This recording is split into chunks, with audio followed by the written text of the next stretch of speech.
चलिए, आज मैं कहाँ से शुरू करना था? हमने कल 58 तक, सेक्शन 58 तक एविडेंस एक्ट में खत्म कर लिया था। ठीक है, आज हम शुरू करेंगे एविडेंस एक्ट का 59 से। अच्छा, एक चीज मैं बता दूं आपको, आपका भी एविडेंस आईपीसी खत्म हो गया था, और आप एक काम जरूर करिएगा कि आपका जो भी सब्जेक्ट खत्म हो जाए, तो आप जैसे मान लीजिए आईपीसी भी खत्म हो गया, आपने पूरा ठीक से पढ़ लिया, आपने उसे रिवाइज कर लिया, देन आप जैसे आप उत्तराखंड का भी जुडिशरी देने जा रहे हो, आप उसका प्रीवियस पेपर का एक वो ले लीजिए, बुकलेट। उसमें 5, 7, 8, 10 साल के होते हैं ना प्रीवियस पेपर, वो आप परचेज कर लीजिए। और उसमें करिए ये कि जब आपका जैसे मान लीजिए जो सब्जेक्ट खत्म हो जाए, जैसे आईपीसी आपका खत्म हो गया, तो आपने क्या करा, पूरे जितने भी आईपीसी के 10 ईयर के जितने सिर्फ आईपीसी के जो क्वेश्चन है ना, वो लगा लीजिए, और किसी सब्जेक्ट के नहीं छूने। सिर्फ आईपीसी निकालने, मान लीजिए 10 है 20 है, जितने भी क्वेश्चन उसमें है, एक हर साल के उतने लगा के खत्म कर दीजिए। उससे होता क्या है, देखो फायदा क्या होता है इससे, कि आपने सपोज करो पूरा सब्जेक्ट खत्म किया, अभी आपने सब कुछ याद करने की कोशिश करी है, और आपको लग भी रहा रिवाइज करके कि हाँ जी लगभग पूरा आईपीसी मैंने कवर कर लिया है, पनिशमेंट मैंने कवर कर लिए, एग्जाम्पल्स मैंने कवर कर लिए, ठीक है, कहीं कॉन्सेप्ट है वो मैंने कवर कर लिया, मेन कंटेंट सेक्शंस का वो मैंने कवर कर लिया, कोई लैंडमार्क केस हुआ वो मैंने कवर कर लिया, आपने सब कुछ कवर कर लिया है, आपके माइंड में है। मगर उसका क्या है कि क्या बोलते हैं उसे, एक्सपेरिमेंट कैसे होगा? वो ऐसे होगा कि आपने अगर जुडिशरी के प्रीवियस पेपर लगाए आपने, आप सपोज करो कि ऐसे मान लीजिए एक किसी एक के लगा रहे हैं, मान लीजिए लास्ट ईयर के आप मान लो सपोज को लगा रहे हो, अब 2018 के लगा रहे हो, अब 18 में आपने 30-25 क्वेश्चन लगाए सपोज करो, और उसमें से 5 ऐसे क्वेश्चन है जो नहीं आ रहे। अब आपको ये समझ में आएगा कि अच्छा देखो मैंने आईपीसी कंप्लीट किया, और उसके बावजूद 2018 में 5 ऐसे क्वेश्चन थे जो मुझे नहीं आ रहे। वो 5 क्वेश्चन में मे भी कुछ क्वेश्चन ये हो सकता है कि कोई केस लॉ है जो ऐसा पूछ दिया है कि जो मतलब नहीं मिलता है, जनरली हम लोग नहीं पढ़ते, लैंडमार्क नहीं है, ऐसा कहीं से पूछ दिया। सपोज कोई इलस्ट्रेशन ऐसा पूछ दिया है कि आपको समझ में नहीं आया कि उसमें क्या पूछना चाह रहा है ये, तो वो आपने अगर नहीं पढ़ा है। सपोज करो कहीं कोई सेक्शन से मान लीजिए कोई ऐसा सेक्शन पूछ दिया है जो आपने सरसरी निगाह से देखा था, जो आपने सोचा था कि इंपॉर्टेंट नहीं है पीटी पर्पज से भी, है ना, पूरा का पूरा आईपीसी तो नहीं है, कुछ एरियाज होते हैं इंपॉर्टेंट होते हैं, कुछ एरियाज होते हैं बिल्कुल इंपॉर्टेंट नहीं होते। तो हमने जैसे मान लीजिए उसमें मार्जिनल हेडिंग पढ़ के छोड़ दिया, जहां से जैसे बन सकता है। तो क्या होता है, कई बार आपने जब आप वो 5 क्वेश्चन आपने देख लिए कि अच्छा ये मुझे नहीं आ रहे, फिर आप दोबारा आईपीसी पे गए, सपोज करो ऐसा हो जाए कि 351 का आपको नहीं पता लग रहा, अच्छा यहाँ से क्वेश्चन ऐसा बनाया, मुझे इसका ना याद नहीं आ रहा क्या था, या मैं कंफ्यूज हो गया, मैंने ऐसे से इसमें गलती कर दी। तो अगर आपने वहीं के वहीं 351 खोला, देखा कि अच्छा ये चीज थी, वहीं पे अपने आप को करेक्ट कर लिया, तो इससे क्या होता है, जब आप 10 साल के लगाते हो, एक तो आपका जो माइंड है ना वो एग्जाम मोड में काम करता है। सबसे इंपॉर्टेंट चीज है ये कि जब आपने पढ़ लिया और उसको जब अप्लाई किया आपने, और क्योंकि वो प्रीवियस पेपर्स हैं, आपको वही पेपर वैसे पेपर देना है 10-15 दिन बाद, तो क्या होता है उससे आपका एप्लीकेबिलिटी आती है कि मुझे एग्जाम में कैसे क्वेश्चन पूछेगा, मेरा माइंड किस तरीके से काम करेगा। तो जैसे जो कंफ्यूजन वाली स्थिति होती है, खासकर बच्चों के साथ यही होता है, मेन प्रॉब्लम यही होती है कि वो कंफ्यूज होकर कुछ क्वेश्चन गलत कर देते हैं, तो वो 2 नंबर से पीटी रह गया, 3 नंबर से पीटी रह गया, माइनस मार्किंग में ज्यादा चला गया। तो वो जब आप प्रीवियस ईयर लगाओगे ना, तो उससे आपकी जो कंफ्यूजन है वो दूर होगी, और जहां जहां कंफ्यूजन होगी आपने तुरंत बेयर खोल के चेक कर लिया, तो आपको कंफर्म हो गया। अच्छा, कई बार क्या होता है, कोई केस लो ऐसा, सपोज करो आपने वैसे तो नहीं पढ़ा था वो, मगर आपने क्या किया, वो देख लिया, अच्छा यहाँ पर ये नया केस लो है और इसके बारे में मुझे नॉलेज नहीं थी, मैंने कहीं देखा नहीं, कहीं पढ़ा नहीं इसको कभी, आपने उसको देख लिया, अच्छा इसका आंसर ये है, और ये मतलब ठीक है मैंने ध्यान रखा। कई बार क्या होता है वो रिपीट हो जाता है, तो ये भी एक आपको प्रीवियस ईयर लगाने से फायदा हो जाता है। अच्छा, कुछ चीजों में क्या होता है, कुछ ऐसे क्वेश्चन होते हैं, जैसे हमने आईपीसी पढ़ रहे थे हम लोग, और आपको याद होगा, तो उसमें हम 299 जब पढ़ रहे थे, तो उसमें एक एग्जाम्पल था, और एक मैंने आपको एक एग्जाम्पल बताया था जिसमें मैंने आपको बताया था कि एक हस्बैंड है, वो अपनी वाइफ को थप्पड़ मार देता है जोर से, और वो बेहोश हो जाती है।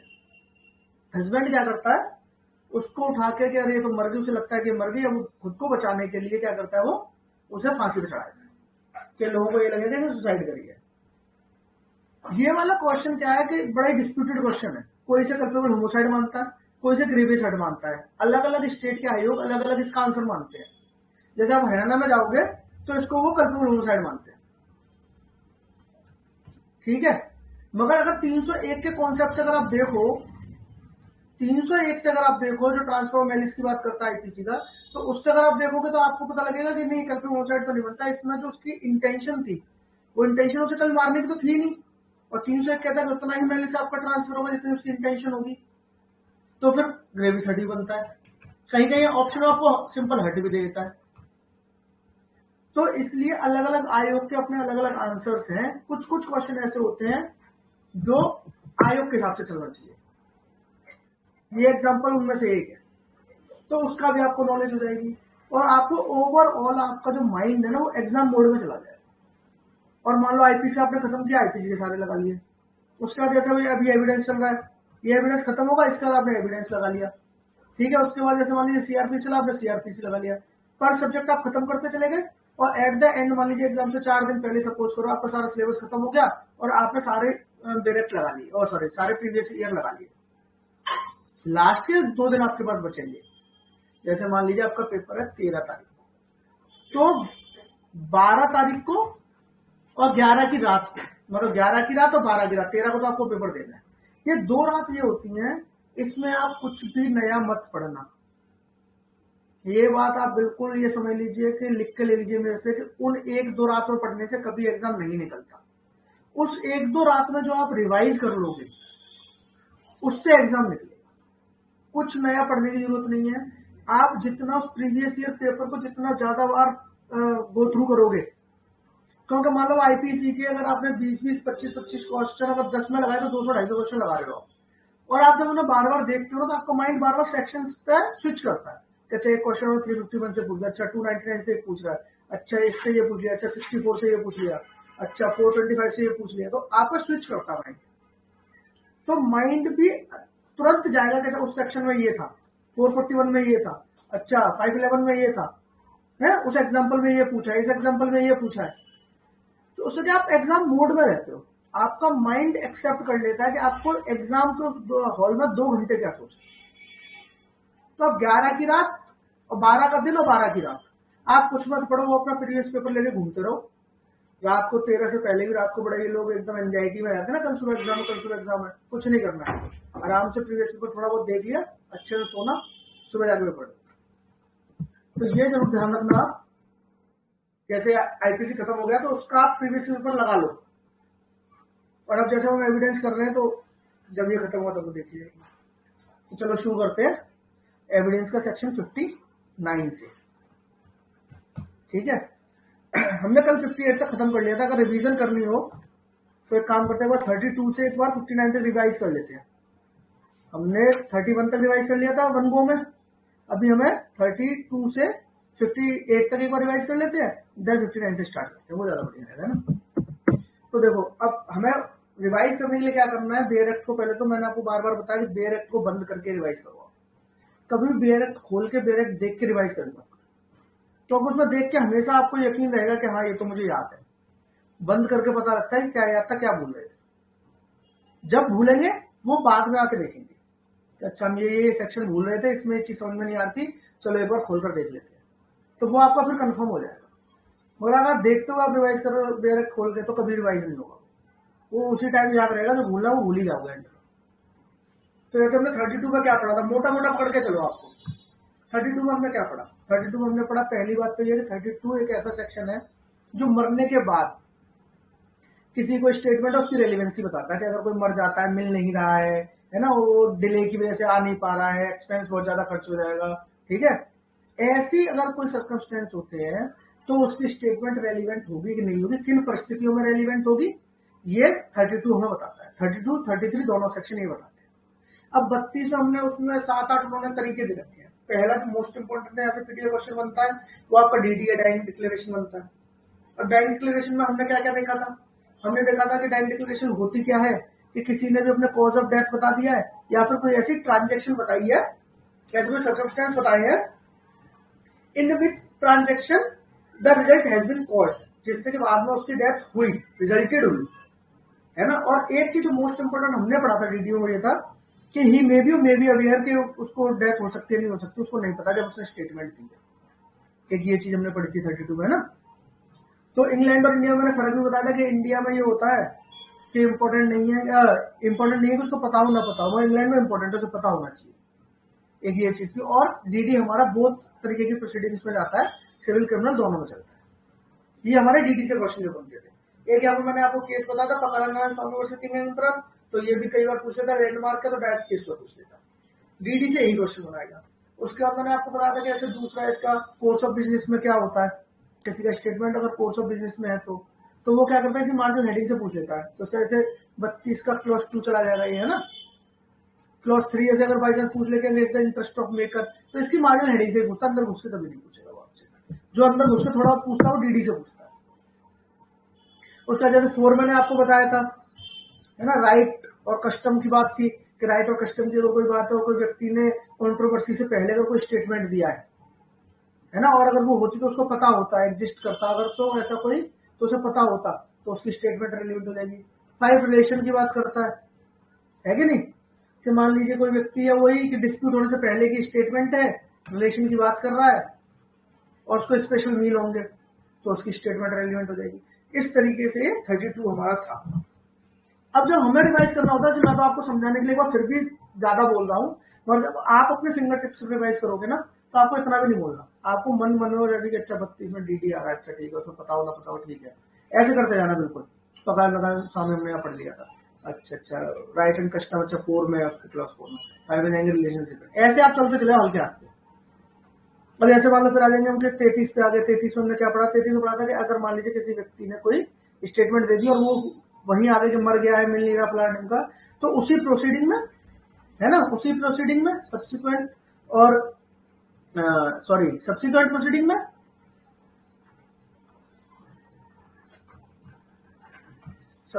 या फिर किसी उसी में लेटर स्टेज पे, उसी प्रोसीडिंग में लेटर स्टेज पे, ठीक है। तो मान लीजिए उसकी स्टेटमेंट को हम रेलिवेंट मान लेंगे, किसी ने पहले एक स्टेटमेंट दे दी, अब वो मर गया है, तो किसी दूसरी सब्सिक्वेंट प्रोसीडिंग में, जैसे मतलब अपील वगैरह ये सब होता है उनमें, या फिर सेम उसमें प्रोसीडिंग में लेटर स्टेज पे, वहां पर उसका रेलिवेंट हो जाएगी, है ना। आप एविडेंस दे सकते, ठीक है। 32 33 हमने पढ़ लिया था। 34 35 36 37 38 39 जो थे हमारे, उसमें मैंने आपको बताया था कि यहां से वो सिर्फ क्या पूछता है, मार्जिनल हेडिंग से पूछता है, सिर्फ मार्जिनल से। 34 किससे रिलेटेड है, आपको सिर्फ इतना है बुक्स अकाउंट, 34 से इससे रिलेटेड है, आपको सिर्फ इतना पता होना चाहिए। अच्छा वैसे मैंने एक चीज बताई थी, एक लाइन थी इसमें कि सफिशिएंट अलोन नहीं होती। मान लीजिए आपने एंट्री कर भी ली अपनी किसी बुक्स वगैरह में, तो वो सिर्फ सफिशिएंटली इतनी अकेली इतनी सफिशिएंट नहीं होती कि किसी को चार्ज के लिए लायबल कर सके। मैंने इस पे आपको मोदी वाला एग्जाम्पल दिया था, आपको याद आ जाएगा। तो जैसे आपको जैसे बुक और अकाउंट याद आया ना 34 से, जब आपने पूरा पढ़ा हुआ है और आपने उसे एसोसिएट कर लिया है कि ठीक है मुझे 34 बुक्स, उसके बाद तो बाकी ऑटोमेटिक आपको याद आ जाएगा। सवाल यह है कि आप वहां पहुंच रहे हो कि नहीं पहुंच रहे हो एग्जाम में, समझ रहे हो। जैसे 35 था तो 35 क्या था कि पब्लिक रिकॉर्ड में कोई एंट्री है, पब्लिक रिकॉर्ड में कोई एंट्री है। 36 से पूछ देता है मैप से रिलेटेड था। अब आपको अगर मैप्स भी याद है ना 36 में, तो आपको पता है कि अच्छा मैप्स, अच्छा उसका रेलिवेंसी वहां पर 36 में इतना ही पूछता है, इसके अंदर उसके कभी उससे पूछना नहीं है, कभी पूछता नहीं, है ना। 38 जैसे हम लॉ वालों से रिलेटेड ही था, कोई लॉ बुक में अगर कुछ है तो, लॉ बुक में कुछ ऐसा है तो रेलिवेंट होगा। यहां से मार्जिनल हेडिंग काफी थी। फिर हमने पढ़ा था जो इंपॉर्टेंट था 40 41 42 43 44, यहाँ पर हमने पढ़ा था 40 से लेके 44 तक हमने पढ़ा था कि जो आपके प्रीवियस जजमेंट वगैरह कोई जजमेंट है, कोई ऑर्डर है, उनकी रेलिवेंसी क्या है, ठीक है। तो हमने ऐसे 40 में पढ़ लिया कि कोई जजमेंट वगैरह कोई ऑर्डर है, तो अगर वो क्या कॉग्निजेंस लेने से अगर बार कर रहा है ना, ट्रायल को करने से अगर बार कर रहा है तो रेलिवेंट हो जाएगा। 40 में भी रेलिवेंसी थी। 41 में बताया था आपको 4 तरीके कोर्ट के बारे में पूछता है, उनका टाइप पूछता है, तो उसमें मैट्रिमोनियल था आपका, है ना, इंसॉल्वेंसी थी, प्रोबेट था, है ना, और एडमिरल्टी थी। अगर ये 4 तरीके के कोर्ट है 41 में, और अगर इन रैम में इन्होंने जजमेंट दिया है तो वो क्या होंगे, रेलिवेंट हो जाएंगे। 42 में ऐसे मैंने बताया था कि इनके अलावा मान लीजिए अगर कोई पब्लिक नेचर का है, कोई पब्लिक नेचर का है तो रेलिवेंट हो जाएगा। ये 42 था। तो 40, 41, 42 में बताते हैं कि जजमेंट वगैरह रेलिवेंट कब होंगे। और फिर उसके बाद क्या था, 43 कहता है कि बाकी इनके अलावा सारे रेलिवेंट है। 43 सीधे कहता है कि बाकी सारे रेलिवेंट है। अगर उसके अलावा 43 ये भी कहता है कि मान लीजिए अगर कोई जजमेंट या कोई ऑर्डर है या कोई डिक्री है, खुद फैक्ट इन इशू है अगर, तो अलग बात है, वैसे वो खुद क्या बोलते हैं, वैसे रेलिवेंट है। और 43 में मैंने आपको बताया था कि इसके जो एग्जाम्पल है थोड़े से अटपटे लगते हैं बट इंपॉर्टेंट थे। उसमें बाईगेमी वाला था एक, बाईगेमी में जैसे इसका बी एग्जाम्पल था, आपने देखा होगा, तो वो एग्जाम्पल आपको याद रखना है। तो यू के यू एग्जाम्पल पूछ देगा आपसे एविडेंस में, एग्जाम्पल्स बहुत पूछता है, आईपीसी एविडेंस कहीं से भी अभी एग्जाम्पल पूछता था। अच्छा ये इतने अच्छे लोग हैं एग्जामिनर, बड़ा ध्यान रखते हैं हम लोगों का, अपने आप से कोई प्रॉब्लम बनाते नहीं है, दिल्ली की तरह पेपर सेट नहीं करते। दिल्ली क्या करेगा, अपनी नई प्रॉब्लम बनाएगा, कॉन्सेप्चुअल प्रॉब्लम बनाएगा। उत्तराखंड यूपी ये लोग क्या करेंगे, इन पे इतने टाइम नहीं है, ये डायरेक्ट से एक प्रॉब्लम उठाएंगे, आपके इलस्ट्रेशन उठाएंगे, रख देंगे। तो अगर आपने इलस्ट्रेशन को अच्छे से पढ़ा हुआ है, आपको पता है, तो आपका आंसर वैसे भी गलत नहीं होगा। ठीक है। उसका हमने 44 पढ़ा था कि फ्रॉड वगैरह, कलूजन वगैरह से कंपिटेंट कोर्ट ने अगर नहीं दिया कोई जजमेंट तो उसको पार्टी प्रूव कर सकती है। तो फ्रॉड और कलूजन का था, ये 44 में था।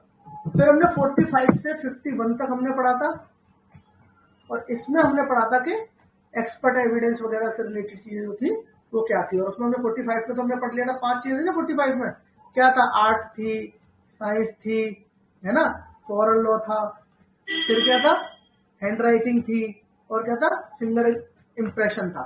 ये 5 चीजों पे अगर किसी का मान लीजिए कोई स्पेशल स्किल है किसी के पास और उसका कोई ओपिनियन है तो वो रेलिवेंट हो जाएगा। 45 था। और उसके बाद हमने जब बात आ रही है 45A पढ़ा था कि अगर कोई कंप्यूटर में कोई इंफॉर्मेशन वगैरह है, कोई स्टोर किए, ट्रांसमिट किए, तो एग्जामिनर जो था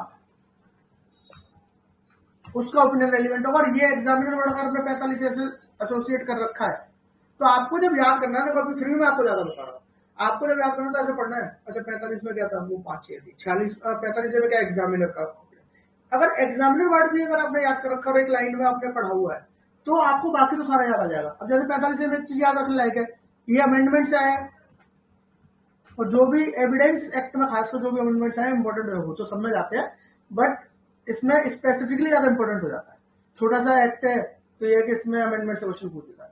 और यहाँ पर मैंने आपको एक ट्रिक भी बताई थी कि 45A इकलौता ऐसा सेक्शन है इसमें जो आपका 2009 से आया, बाकी के जितने भी है सब 2000 से आए। इलेक्ट्रॉनिक्स के रिलेशन में आपको बता रहा हूँ मैं, जितने भी इलेक्ट्रॉनिक से related 45A, 47A, 67A, 73A, 85ABC, 90A, जितने भी यहाँ तक हैं ये सब, ये जितने भी है सब 2000 से आए हैं। सिर्फ 45A इकलौता ऐसा सेक्शन है 2009 से आया अमेंडमेंट। तो यहीं पर अगर आपने लिख लिया होगा, मैंने कल आपको लिखवा भी दिया था कि वहीं लिख लेना कि इकलौता ऐसा सेक्शन है, डायरेक्ट में ही लिख लो 45 से 2009 से, बाकी सारे 2000 से ऐसे लिख लो। तो आपको अमेंडमेंट हर सेक्शन का लगभग याद नहीं करना है। यहां से कभी क्वेश्चन बना देगा, जैसे मान लीजिए 85 पे पूछ देगा आपसे किस अमेंडमेंट से आया है। अब आपको याद करने की जरूरत नहीं, आपको पता नहीं, सिर्फ 45 से ही तो छोड़ना, बाकी सारे तो 2000 से आए, तो ये भी 2000 से आया होगा, बात खत्म हो गई। ठीक है। अब जैसे 45 हमने पढ़ लिया, उसके बाद 46 आ गया। अब 46 क्या कह रहा है, कह रहा है अगर मान लीजिए कि वैसे तो फैक्ट रेलिवेंट नहीं होते हैं उसके, मगर मान लीजिए अगर कोई जो उसका ओपिनियन है जो एक्सपर्ट का, उसको सपोर्ट कर रहा है या उसके इनकंसिस्टेंट में कोई फैक्ट है, तो क्या होगा, रेलिवेंट होगा। इसका पॉइजन वाला जो हमने एग्जांपल पढ़ा था आपको याद होगा, वो भी पूछ लेता और वो इंपॉर्टेंट है। ठीक है। जिसका 47 हमने पढ़ा था, 47 में हमने क्या पढ़ा था, हैंड राइटिंग। तो कह रहा है अगर हैंड राइटिंग के बारे में ये जब क्वेश्चन आ जाए, मान लीजिए ओपिनियन में हैंड राइटिंग इसकी है या नहीं है, तो कोई भी जो व्यक्ति उससे एक्वेंटेड है, जो परिचित है उसकी हैंड राइटिंग से, उसका ओपिनियन रेलिवेंट हो जाएगा कि हाँ भैया ये हैंड राइटिंग इसकी है। और नीचे उन्होंने बताया था 47 में ये भी कि कौन एक्वेंटेड हो सकता है, तो मान लीजिए जो उससे कॉरेस्पॉन्डेंस वगैरह कर रहा है, जिससे लिखते हुए देखा है, इन्हीं लोगों से होगा। वैसे कॉमन सेंस की बात है। तो 47 के साथ आपको याद होगा 73 पढ़ लिया था कि जब 47 में आप हैंड राइटिंग की बात कर रहे हो तो रेड में 73 में क्या बता रहे थे, कंपेरिजन करा लेगा कोर्ट। ये 47 के साथ ही पढ़ लो। हैंड राइटिंग का ही कंपेरिजन करा रहा है, साइन का कंपेरिजन करा रहा है। और कंपेरिजन के दो तरीके बताए थे, क्या था, या तो कोई प्रीवियस हैंड राइटिंग प्रूव्ड वाली हो कोई, उससे करा लेगा, या फिर क्या कहेगा एक काम करो आप कोर्ट में ना राइट करो, कोर्ट में यहीं पर आप कुछ लिख दो पेपर पर, हम कंपेयर करके देख लेंगे। तो हमने, क्योंकि हैंड राइटिंग ही हम पढ़ रहे थे, तो 47 में 73 पढ़ लिया। इसके बाद हमने 47A पढ़ा था, उसमें कह रहा है इलेक्ट्रॉनिक सिग्नेचर है, अगर सिग्नेचर है तो क्या होगा, इलेक्ट्रॉनिक सिग्नेचर सर्टिफाइंग जो अथॉरिटी होगी उसकी, उसका ओपिनियन रेलिवेंट हो जाएगा। और 47A पढ़ रहे हो क्योंकि 47 के साथ हमने 73 पढ़ा होगा, तो 47A के साथ आप पढ़ लो 73, ये दोनों साथ पढ़ लो, ठीक है। ये भी इलेक्ट्रॉनिक सिग्नेचर डिजिटल सिग्नेचर से रिलेटेड है, ठीक है जी, ये हो गया। उसके बाद हमने क्या पढ़ा था, 48, 49, 50, ये हमने पढ़ा था, याद होगा आपको, मैंने इसमें आपको एक ट्रिक बताई थी, कर टू रिलेशन, कर टू रिलेशनशिप मान लो आप। तो कर से क्या था, ये था राइट, कर से, सॉरी राइट नहीं, सी, कर से सी, आर से राइट, कस्टम राइट, 48 में कस्टम राइट की बात कर रहा है। टी से टेनेट, और यू से क्या था, यूजेस, और रिलेशनशिप 50 में आ गया। तो 48 में 49 कर टू रिलेशनशिप। तो इससे क्या आपको पता रहेगा, जो हमने 32 में पढ़ा था, जैसे मैंने आपको कल ही बताया कि जैसे हमने 32 में पढ़ा था कि वहां पे मरने के बाद उनकी रेलिवेंट होती है, यहाँ जीतते ही इनका ओपिनियन रेलिवेंट है, ये सब जिंदा है। तो राइट के बारे में ठीक है, वही है, तो उन्हें पता होगा अगर राइट एग्जिस्ट करता है, बिफोर कंट्रोवर्सी दिया उन्होंने ओपिनियन, तो ठीक है, उनका रेलिवेंट हो जाएगा। 50 में हमने ये पढ़ लिया था, मैरिज को प्रूव करने के लिए उसका ओपिनियन नहीं माना जाएगा ना, वो आपको और भी एविडेंस देने पड़ेंगे, ठीक है। फिर 51 हमने लास्ट पढ़ा था, क्या कह रहा है कि कोई भी अगर लिविंग पर्सन है, मान लो कोई भी लिविंग पर्सन है, अगर उसका ओपिनियन मान लीजिए रेलिवेंट है, तो फिर उसके ग्राउंड्स भी रेलिवेंट, जिन ग्राउंड पे उसने वो ओपिनियन बनाया है, कोई एक्सपेरिमेंट किया, कहीं मिला, कहीं देखा, ये हुआ वो हुआ, जो भी वजह रही है जिसकी वजह से उसका ओपिनियन बना है, तो वजह भी रेलिवेंट हो जाएगी। ये हमने एक्सपर्ट का पूरा पढ़ लिया था। 52 से 55 तक तो आपको याद है, हमने सेक्शन 12 के साथ कंप्लीट कर लिया था पूरा, कैरेक्टर वगैरह को लेके। फिर हमने पढ़ा था कि कौन से फैक्ट हैं जो नीड नॉट प्रूव है, ऐसे भी फैक्ट हैं जो प्रूव करने की उनको जरूरत नहीं है ना। तो 56, 57, 58, 56 में बता रहा है कि जिनका हम जुडिशियल नोटिस ले लेंगे, कोर्ट मतलब सॉरी, जिसका जुडिशियल नोटिस ले लेगा उसे हम प्रूव करने की जरूरत नहीं, और लेगा किस किसका, वो 57 बता दे रहा है। तो 57 से सिर्फ इतना ही पूछता किन किन का लेगा, कहाँ दिया, 57 में दिया है। 56 में आपको बता दें जुडिशियल नोटिस वाली बात, तो 57 में देख लायक तो ऐसा कुछ नहीं है, कभी अंदर से घुस के पूछता भी नहीं है वो, और फिर भी सरसरी निगाह से हमने देख लिया है इसको। 58 में बोलता है कि जो एडमिट कर ली है फैक्ट, 58 में कह रहा है कि जो फैक्ट एडमिट कर लिया, और एडमिट करने के 3 तरीके बताए थे मैंने आपको, कैसे कैसे कर सकता है। या तो बिफोर हियरिंग के लिए, वो ये कहते हैं कि हम हियरिंग पाएंगे और वहां आके हम एडमिट कर लेंगे, या फिर बिफोर हियरिंग को कुछ राइटिंग में कर ले। और तीसरा क्या था कि किसी रूल ऑफ प्लीडिंग की, किसी रूल ऑफ प्लीडिंग की वजह से वो डीम्ड एडमिशन मान लिया जाए, जैसे सीपीसी के होता है ऑर्डर 8 रूल 5 में मान लीजिए ऐसे। तो ये 3 तरीके थे 58 में हमने पढ़ा था, ठीक है। इस तरीके से, ये तो मैं आपको फिर भी मैं बताऊँ, मुझे कम से कम 10 मिनट लग गए रिवाइज करने में, सिर्फ 32 से 58 तक आकर। आपको तो 1 से 2 मिनट लगने चाहिए, क्योंकि जब आप फिंगर टिप्स पे एकदम इसे रिवाइज करोगे तो आपको बस दिमाग काम कर रहा है, अपने अपने होठ हल्के हल्के हिल रहे हैं कि अच्छा 56 में जुडिशियल नोटिस की बात कर रहा था, 57 में दे रखा है, 58 में जो एडमिट हो गया, ये 3 वर्ड आपने बोले, 56, 57, 58 आपका रिवाइज हो गया। बाकी तो अंदर तो क्योंकि आपने पढ़ा है तो याद तो आपको आ जाएगा। प्रॉब्लम ये आ रही है कभी कभी तो सेक्शन ही याद नहीं आ रहा है, कम से कम फिंगर टिप्स पे दो पूरा का पूरा पेरेग्राफ, ये इंपॉर्टेंट है। अब शुरू करते हैं हम लोग 59 से। अच्छा, आज क्या करेंगे, अब थोड़ा ना क्लास का टाइमिंग बढ़ा देते हैं।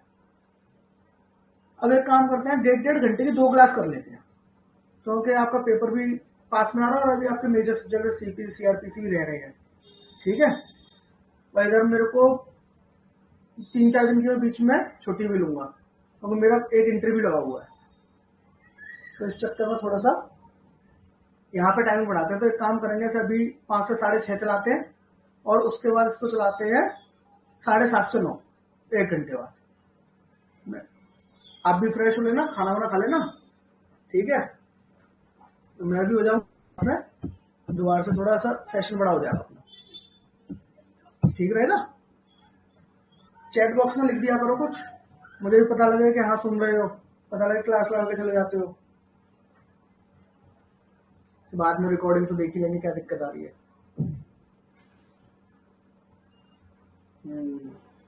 ठीक है बाबा, चलिए तो 59 से शुरू करते हैं।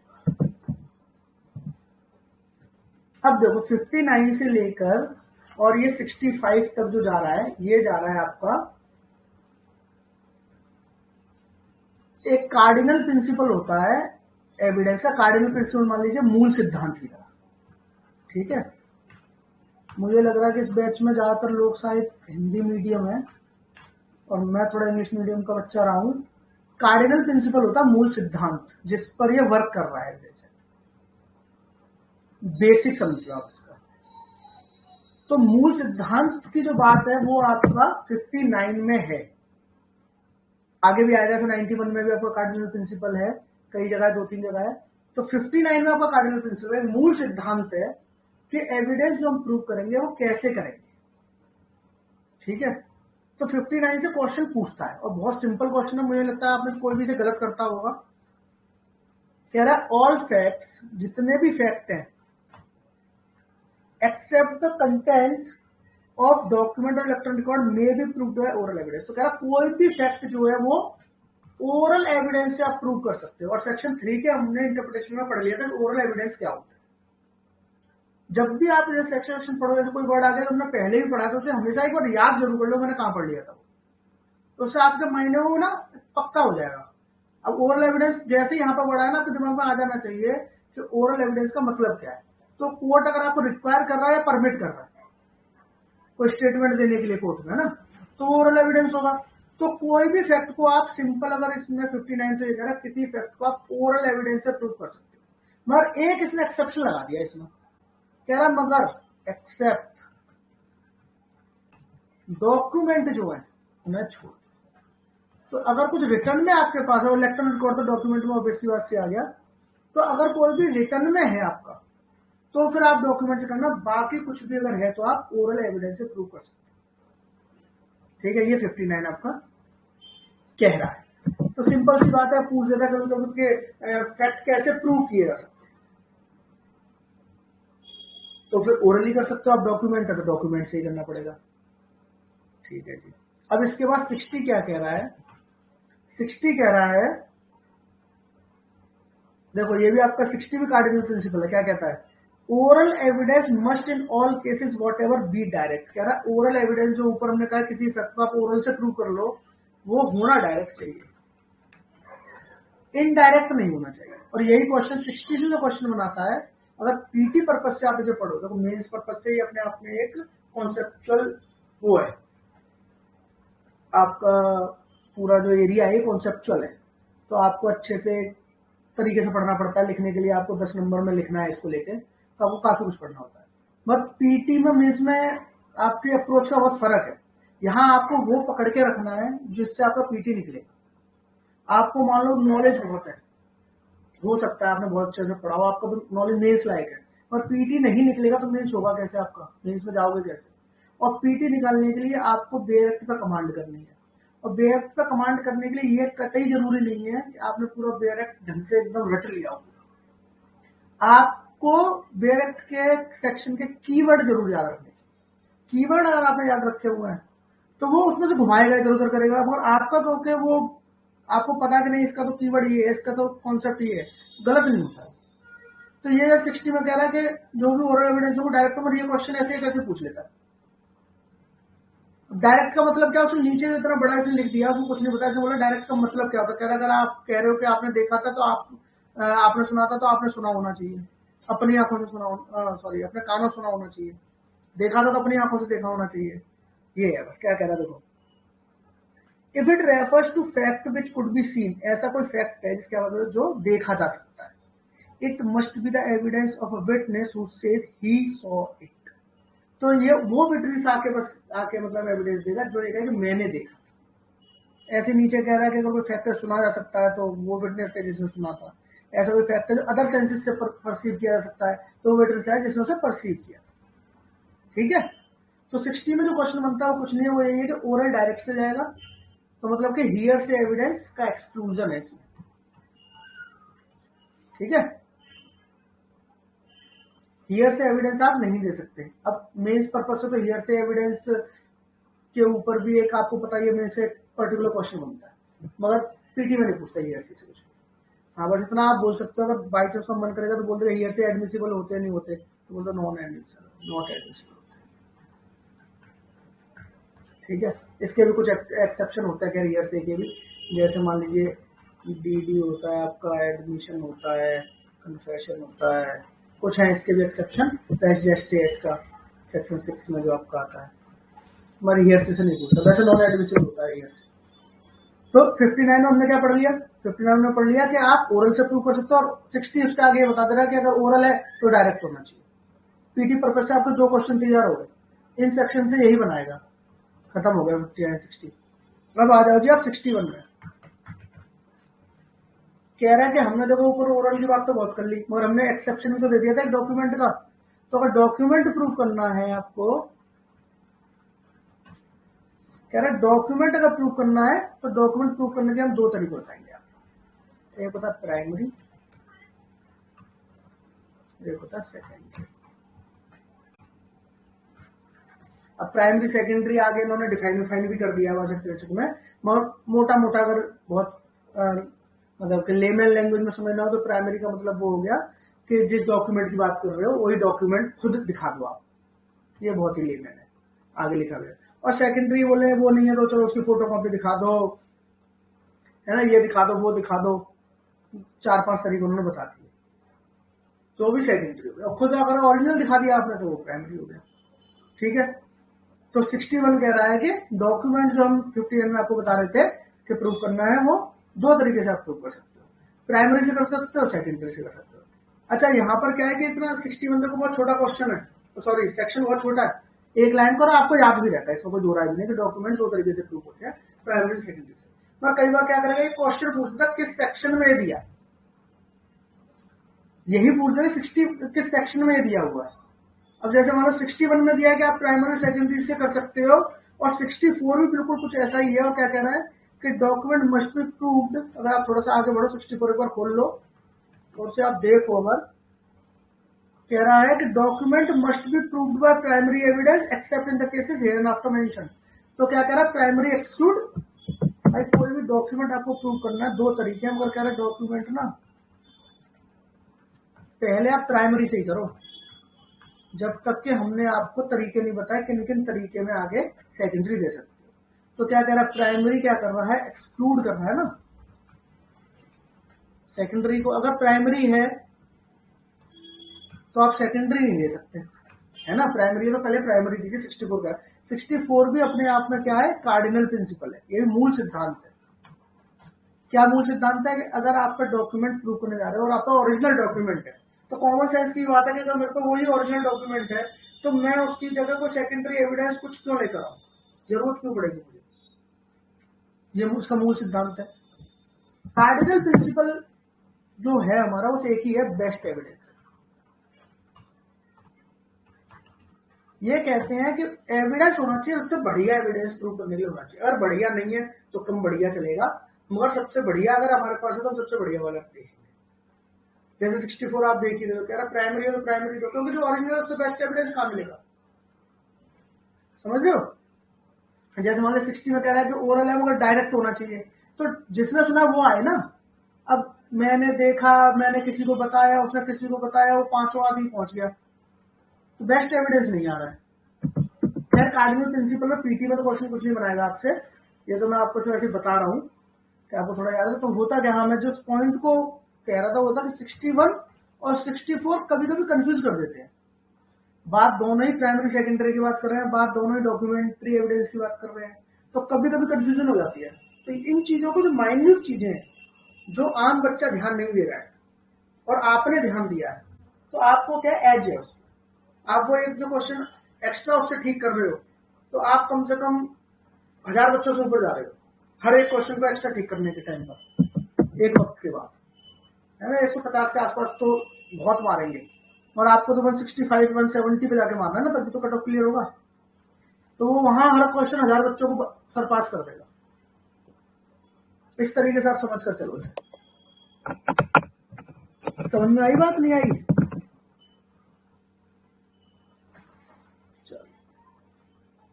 तो 61 जैसे क्या था, प्राइमरी सेकेंडरी दोनों से प्रूव कर सकते हो। अब जब ये बताई गया इसमें तो प्राइमरी सेकेंडरी दोनों से कर सकते हैं, तो देख लेते हैं प्राइमरी क्या होता है, सेकेंडरी क्या होता है। तो 62 कह रहा है आपसे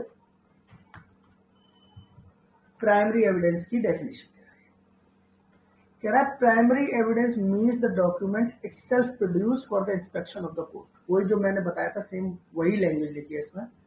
कह रहा है कि प्राइमरी एविडेंस क्या है, डॉक्यूमेंट इटसेल्फ। ये तो सबसे आसान है प्राइमरी एविडेंस, ठीक है। तो जो डॉक्यूमेंट इटसेल्फ है, जो भी डॉक्यूमेंट है वही ओरिजिनल आपने दे दिया, तो वो प्राइमरी एविडेंस। चलो, इसमें तो बहुत कुछ है भी नहीं, मगर इसकी एक्सप्लेनेशन में थोड़ा सा मजा है जो, और यहाँ से बना भी देता है। एक तो ये है आपकी जो मेन जो इसका सेक्शन का ये है बॉडी, यहाँ से एक तो पूछ देगा कि प्राइमरी एविडेंस का मतलब क्या होता है, और ऑप्शन में चार्ट दे देगा डॉक्यूमेंट इटसेल्फ होता है या फलाना होता है ढिमकाना होता है। तो आपको पता है इटसेल्फ डॉक्यूमेंट है, वही ओरिजिनल है, तो आप वो मार दो। एक तो ये क्वेश्चन यहाँ से बनता है। एक एक्सप्लेनेशन 1 क्या कह रहा है, देखो कह रहा है where a document is executed in several parts. क्या कह रहा है, एक डॉक्यूमेंट है और वो सेवरल पार्ट्स में एग्जीक्यूट हुआ है। Each part is primary evidence of the document. मतलब ये कहना चाह रहा है कि एक डॉक्यूमेंट है, वो ये 3 पार्ट उनके बनाए, सेवरल पार्ट्स में क्या हुआ है, मतलब कि 4 पन्ने का एक बंच मान लो आप इसको, 3 पन्ने का एक बंच हो गया है ना, सेवरल पार्ट्स में एग्जीक्यूट हुआ है, तैयार हुआ है एग्जीक्यूट। तो क्या होगा कि इसका हर पेज प्राइमरी एविडेंस, ठीक है, एक ये कह रहा है। और जब इसके साथ इसका नीचे जब इसके पढ़ोगे तब फिर आपको फर्क समझ में आएगा। कह रहा है उसी के बाद कि मेरा document is executed in counter part. Counter part में क्या होता है, मान लीजिए कि 1 2 3 पन्नों का ये पूरा, ये तो अलग 3 पन्ने का था बंच। अब मान लो ये 3 पन्ने का मान के चलो कि इसी में तीनों पन्ने यहाँ पर है, एक इन्होंने बनाया और एक इन्होंने, इसका एक और सेट बना लिया, 2 सेट अलग अलग बना लिए, और ए और बी के बीच में मान लीजिए एग्जीक्यूशन होना है सपोज करो, और इस पे साइन कर दिए ए ने और इस पे साइन कर दिए बी ने, ठीक है। अब देखो क्या कह रहा पढ़ते हैं, where a document is executed in counter part, each counterpart being executed by one or some of the parties only, each counterpart is primary evidence as against the parties executing it। कहना क्या चाह रहा है, देखो कह रहा है ए है बी है, इन दोनों के बीच में एक एग्रीमेंट हो रहा है, मैं मान के चलता हूँ रेंट एग्रीमेंट, सबसे आसान होता है। तो इन्होंने क्या कहा कि 3 पन्ने का एक रेंट एग्रीमेंट ये तैयार कराया, 3 पन्ने का एक रेंट एग्रीमेंट ये तैयार कराया, इस पे ए ने साइन कर दिया, इस पे बी ने साइन, ए ने ये वाला पार्ट साइन करके बी को दे दिया, बी ने ये वाला पार्ट साइन करके ए को दे दिया कि ये लो भाई साहब, आप देखो मैं साइन करके दे रहा हूं और आप मुझे साइन करके दे दो, हमारे पास एक एक ओरिजिनल कॉपी बनी रहेगी, ठीक है। अब ये जो कह रहा है एक्सप्रेशन 1 कह रहा है कि बी ने जिसने जिस पर साइन किए वो उसके खिलाफ अंगेस्ट में प्राइमरी एविडेंस, मान लीजिए ए ने इस पर साइन किया तो ए के खिलाफ ये वाला प्राइमरी एविडेंस है, और बी ने इस पर साइन किया तो बी के खिलाफ ये वाला प्राइमरी एविडेंस, जिसने साइन किया उसी के खिलाफ, क्योंकि ओरिजिनल साइन तो उसी के उस पर है ना। तो अब इसमें आपको देखो एक्सप्रेशन में पकड़ के क्या रखना है, पकड़ने लायक चीज क्या है, एक तो शब्द है सेवरल पार्ट और एक है काउंटर पार्ट।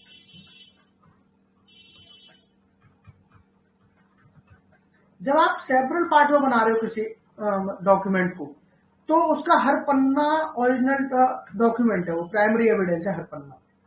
और जब आप काउंटर पार्ट में किसी को डॉक्यूमेंट को बना रहे हो, तो जिस व्यक्ति ने साइन किए और इसको इस की एक्सप्लेनेशन को दोबारा मत पढ़ना, काउंटर पार्ट वाली की बात कर रहा हूं। इसे बिल्कुल एक कहानी की तरह याद कर लो, इसे एक लाइन की तरह कि जिसने साइन कर दिए काउंटर पार्ट में उसके खिलाफ प्राइमरी है, और जिसने साइन नहीं करे, आगे पढ़ोगे और मैं अगर कहूँ तो मैं इसे यहीं कहीं खत्म कर देता हूं कि 63 का सेक्शन 63 का क्लॉज 4 अगर आप एक बार देखो, कह रहा है कि जिसने साइन किए, मान लो वही एग्जांपल ये ले लेते हैं हम लोग, इस पे ए के साइन है, इस पर बी के साइन है, तो ए के खिलाफ कौन सा है, ये प्राइमरी है ए के खिलाफ।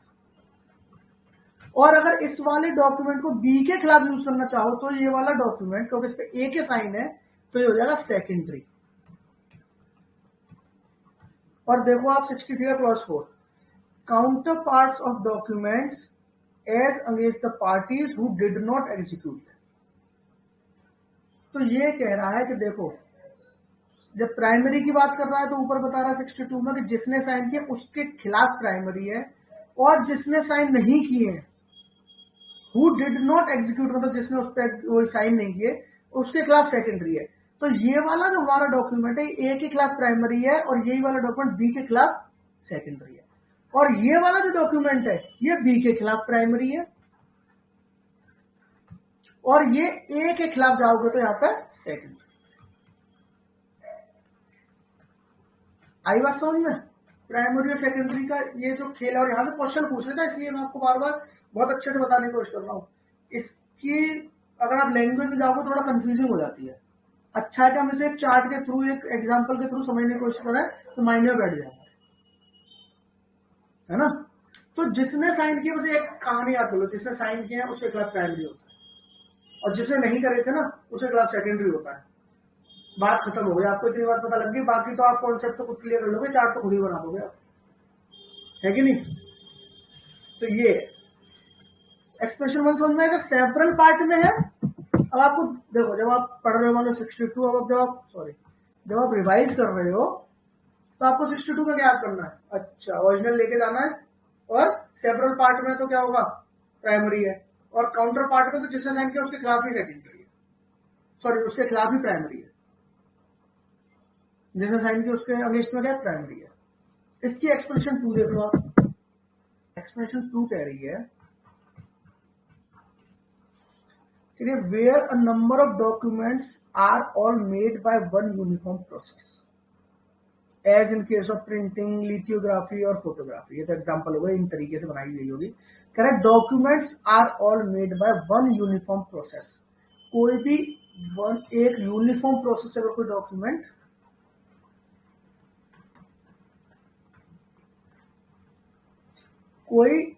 बहुत सारे डॉक्यूमेंट बनाए एक यूनिफॉर्म प्रोसेस है, तो फोटोग्राफी इन्होंने एग्जांपल में ले लिया, लिथोग्राफी भी लिया है।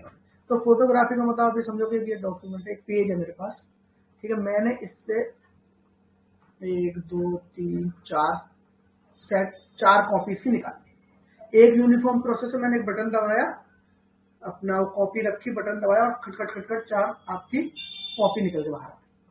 इतनी बात समझ में आ गई। अब ये क्या कह रहा है कि where a number of documents are all made by one uniform process, as in the case of printing, lithography, photography, ठीक है, each is primary evidence of the content of the rest। मतलब कि प्रत्येक कॉपी बाकियों के content की primary evidence हो। मतलब कि देखो, ये तो थी हमारी ओरिजिनल, और ये हमारे यूनिफॉर्म प्रोसेस से आ गई 4। ये कह रहा है कि प्रत्येक कॉपी, मतलब कि ये वाली कॉपी, ये वाली कॉपी, ये वाली कॉपी, ये वाली कॉपी, एक दूसरे की, इनके कंटेंट की क्या होगी, प्राइमरी होगी, अगर यूनिफॉर्म प्रोसेस से निकाली गई है। मतलब यूनिफॉर्म प्रोसेस का मतलब आप ये समझ लो कि एक बार में निकाली गई है। अगर ऐसा होता कि इस ओरिजिनल को मैं डालता, ये 2 कॉपी निकाल लेता, फिर बाहर निकाल लेता, फिर आधे घंटे बाद एक और बार फिर डाला, फिर ये कॉपी निकाली, तो नहीं। अब ये तो 2 अलग अलग प्रोसेस हो गए। एक सिंगल प्रोसेस में अगर मैंने जितनी कॉपियां निकाली हैं उससे, वो एक दूसरे की क्या होंगी, प्राइमरी एविडेंस। बट आगे देखो क्या कह रहा है कि but where they all are copies of a common original, they are not primary evidence of the content of original. क्या कह रहा है each is primary evidence of the content of the rest but लेकिन where they are all copies of a common original, जो अभी मैं आपको बता रहा था।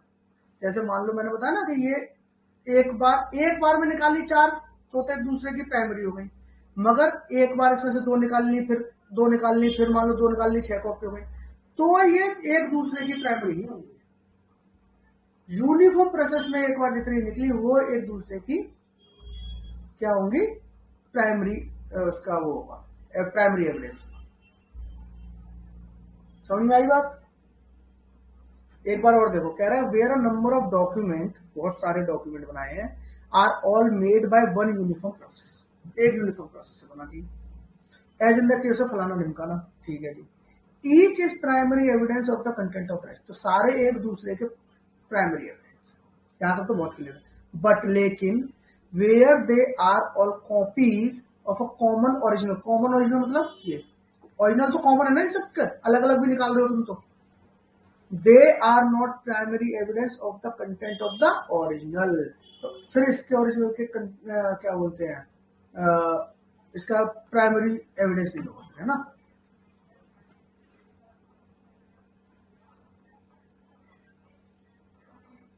ठीक है, ये तो हो गया आपका 62 में हमने क्या पढ़ा कि मान लीजिए ओरिजिनल जो दे रहे हैं हम वही प्राइमरी है। एक्सप्रेशन 1 में पढ़ लिया कि सेवरल पार्ट है तो सारे प्राइमरी होते हैं, काउंटर पार्ट है तो जिसे साइन किया है उसके अगेंस्ट में भी प्राइमरी होता है। सेकंड हमने पढ़ लिया कि यूनिफॉर्म प्रोसेस से अगर आया है तो एक दूसरे के खिलाफ जो कॉपीज है वो एक दूसरे के खिलाफ प्राइमरी होती है, मगर ऊपर वाले की प्राइमरी नहीं होती, कॉमन ओरिजिनल की प्राइमरी एविडेंस नहीं होती है ना। ठीक है, अब 63 हम पढ़ते हैं। 63 का क्लॉज 4 तो हमने पढ़ लिया था, काउंटर पार्ट जिसने साइन नहीं किया उसके खिलाफ क्या है, सेकेंडरी है। 4 हमने खत्म कर लिया था। अब इसमें हम पढ़ते हैं कि बाकी क्या क्या इसमें बता रहा है, 4-5 तरीके के इसमें बताया कि सेकेंडरी एविडेंस होता क्या है। कह रहा secondary evidence means and include, क्या इंक्लूड करा, कह रहा पहला कह रहा certified copies given under the provision, तो वो तो सिंपल कह सर्टिफाइड कॉपी सीसी। ठीक है, सर्टिफाइड कॉपी होती है ना, आपने किसी पब्लिक ऑफिस से कोर्ट वोर्ट में भी आपने कई बार निकाले सर्टिफाइड कॉपी, सबको मालूम है, सत्यापित शायद हिंदी में बोलते हैं, सत्यापित प्रति, सर्टिफाइड कॉपीज आपकी सेकेंडरी एविडेंस होती है। दूसरा कह रहा है copies made from original by mechanical process which in themselves ensure the accuracy of the copy. पहली चीज वही बात वही कह रहा है कि एक कॉपी है, तो कॉपी कम पहाड़ ज्यादा बन गया, 1 2 3 4 हमने निकाली, तो हमने क्या करा, copies made from original by mechanical, तो वही फोटोग्राफी मान लो मैकेनिकल प्रोसेस है होगी, which in themselves ensure the accuracy of copy, ये इंश्योर कर रहा है कि जो इस पर छपा होगा वही इन सब पे आएगा। फोटो कॉपी में वही होता है भाई, जो छपा होता है वो आ जाता है, तो क्या होगा, ये क्या होंगी, ये सब इसकी क्या होंगी, सेकेंडरी एविडेंस हो जाए। ये तो फोटोकॉपी वाले का तो आपको भी क्लियर होगा, कोई कंफ्यूजन भी नहीं होगी इसमें, यहां तक तो आप समझते होंगे। एंड जो कह रहा है, एंड ये इंपॉर्टेंट है थोड़ा सा, आगे कह रहा है copies compared with such copies. अब देखो क्या कह रहा है एक कॉपी हमने थी, इसकी हमने 1 2 3 4 4 कॉपी हमने बनाई, और फिर हमने कभी बाद में ऐसा किया कि इसकी हमने 5 6 7 3 कॉपी और बाद में बना ली। अब जब हमने मान लो ये इसका ओरिजिनल का है, ठीक है, ये इसके है, ठीक है, ये एक उसमें मैकेनिकल प्रोसेस में आई है, ये एक मैकेनिकल प्रोसेस में आई है, ठीक है, समझ में आ रही है, सब सेकेंडरी है। अब अगर हमने 5 को 4 से कंपेयर कर लिया या 6 को 4 से कर लिया, मतलब जो कॉपीज कंपेयर्ड विद कॉपीज, क्या कह रहा है देखो, and copies compared with such copies, तो वो जो कॉपी आए अगर उनसे कोई कॉपी हमने कंपेयर कर ली तो 4 की भी सेकेंडरी एविडेंस हो जाएगा। ये मान लो एक फोटोकॉपी हम पे है, हमने उसकी एक और फोटोकॉपी करा के रख ली, या हम पे 2 फोटोकॉपी अलग अलग टाइम की, फिर हमने उन दोनों को सामने से कंपेयर किया कि अच्छा इसमें भी देखो ये सेम लिखा है, अच्छा इसमें भी सेम लिखा है, अच्छा ठीक है, तो फिर हम कल ये कह सकते हैं ये भी अब सेकेंडरी एविडेंस है दूसरी वाली कॉपी। ये हो गया। जो सवाल जो पूछेगा आपसे, ये तो मैं आपको इसलिए बता रहा हूँ कि आप कल इसे याद करना, देखिए अपने आप में 63 को याद करना मुश्किल है, मगर अगर आपने इस तरीके से समझा हुआ है तो आपको क्या है कि एग्जाम हॉल में ना कॉन्सेप्ट से याद आ जाएगा अच्छा क्या क्या सेकेंडरी एविडेंस आता है, कभी कभी ऐसे पूछता है। और वैसे ज्यादातर जो एक्चुअल में पूछता है वो तो इसका 5 पूछता है, हम वहां भी आएंगे, हमारे सारे पता होना चाहिए। उसका थर्ड क्या कह रहा है, ये थर्ड कह रहा है कॉपीज मेड फ्रॉम और कंपेयर्ड विद द ओरिजिनल। तो कोई ओरिजिनल है, कह रहा है इससे आपने बनाई है, मतलब वही हाथ से बनाई है, ये कोई मैकेनिकल प्रोसेस नहीं है, फोटोकॉपी नहीं है, ये आपने हाथ से लिखी है। अब आज के जमाने में तो 10, 20, 50, 100 साल से होने लगा ना फोटोकॉपी, ऐसे मैकेनिकल प्रोसेस। पहले लोग क्या करते थे, एक ओरिजिनल होता था ग्रंथ टाइप का, फिर उसे बैठ के लोग लिखते थे, उसकी कॉपी से कॉपी बनाते थे, है ना। तो कह रहा है कॉपीज मेड फ्रॉम और कंपेयर्ड विद द ओरिजिनल। तो एक तो होगा मेड फ्रॉम, उससे मतलब एक हमने बनाई है, और हमने क्या करा कि मान लीजिए अगर कोई और कभी किसी ने लिखी है सपोज करो, तो उसको इससे कंपेयर कर लिया कि सेम है। या फिर मान लो कि ओरिजिनल से हमने ये बनाई और फिर इसे देख के हमने एक और बनाई, ये बनाई कॉपी नंबर 1, ये बनाई फिर बाद में कॉपी नंबर 2, ओरिजिनल को सामने रख के हमने ये वाली बना ली, तो ये सेकेंडरी एविडेंस हो गई इसकी। और फिर हमने इस वाली को देख के 1 को देख के 2 बना ली, और फिर इस 2 को क्या करा हमने इससे कंपेयर कर लिया ओरिजिनल से, तो फिर ये नंबर 2 जो है हमारा, ये भी ओरिजिनल की सेकेंडरी एविडेंस। एक तो कॉपी हमने बनाई तो सेकेंडरी ऑब्वियस बात है, सीधी सीधी हो गई। और फिर हमने अगर मान लीजिए इस कॉपी से मान लो कि एक, इसे और थोड़ा सा करता हूं, कह रहा है एक कॉपी है, ये लिखी हमने मान लो गीता, ठीक है। अब गीता को देख के मान लो 4 लोगों ने, 1, 2, 3, 4, ये 4 कॉपी लोगों ने गीता को देख के बनाई। अब ये 4 अलग अलग होंगे, फिर इसे देख के किसी ने मान लो 5, 6, 7 इसे बनाई, 8, 9, 10 इसे बनाई, फिर इसे देख के 11, 12, 13 ऐसे बनाई, ऐसे कर करके यहाँ से 14, 15 ऐसी तो बड़ी होंगी, बहुत सारी कॉपियां बन गई होंगी फिर धीरे धीरे। अब मान लो इन 5, 6, 7 को लेके गए, इससे कंपेयर कर लिया, 8, 9, 10 को लेके गए, इससे कंपेयर कर लिया, 11, 12, 13 को लेके गए, इससे कंपेयर कर लिया, 14, 15 को लेके गए, इससे कंपेयर कर लिया। तो ये जितनी है 5 से लेके आपके 16 तक, ये सब इस ओरिजिनल का क्या हो जाएगा, सेकेंडरी एविडेंस हो गया। ये कहना चाह रहा है आपका क्लॉज 3, कॉपी मेड फ्रॉम और कंपेयर्ड विद द ओरिजिनल। तो यहाँ पर कंपेरिजन अगर आपने कर लिया।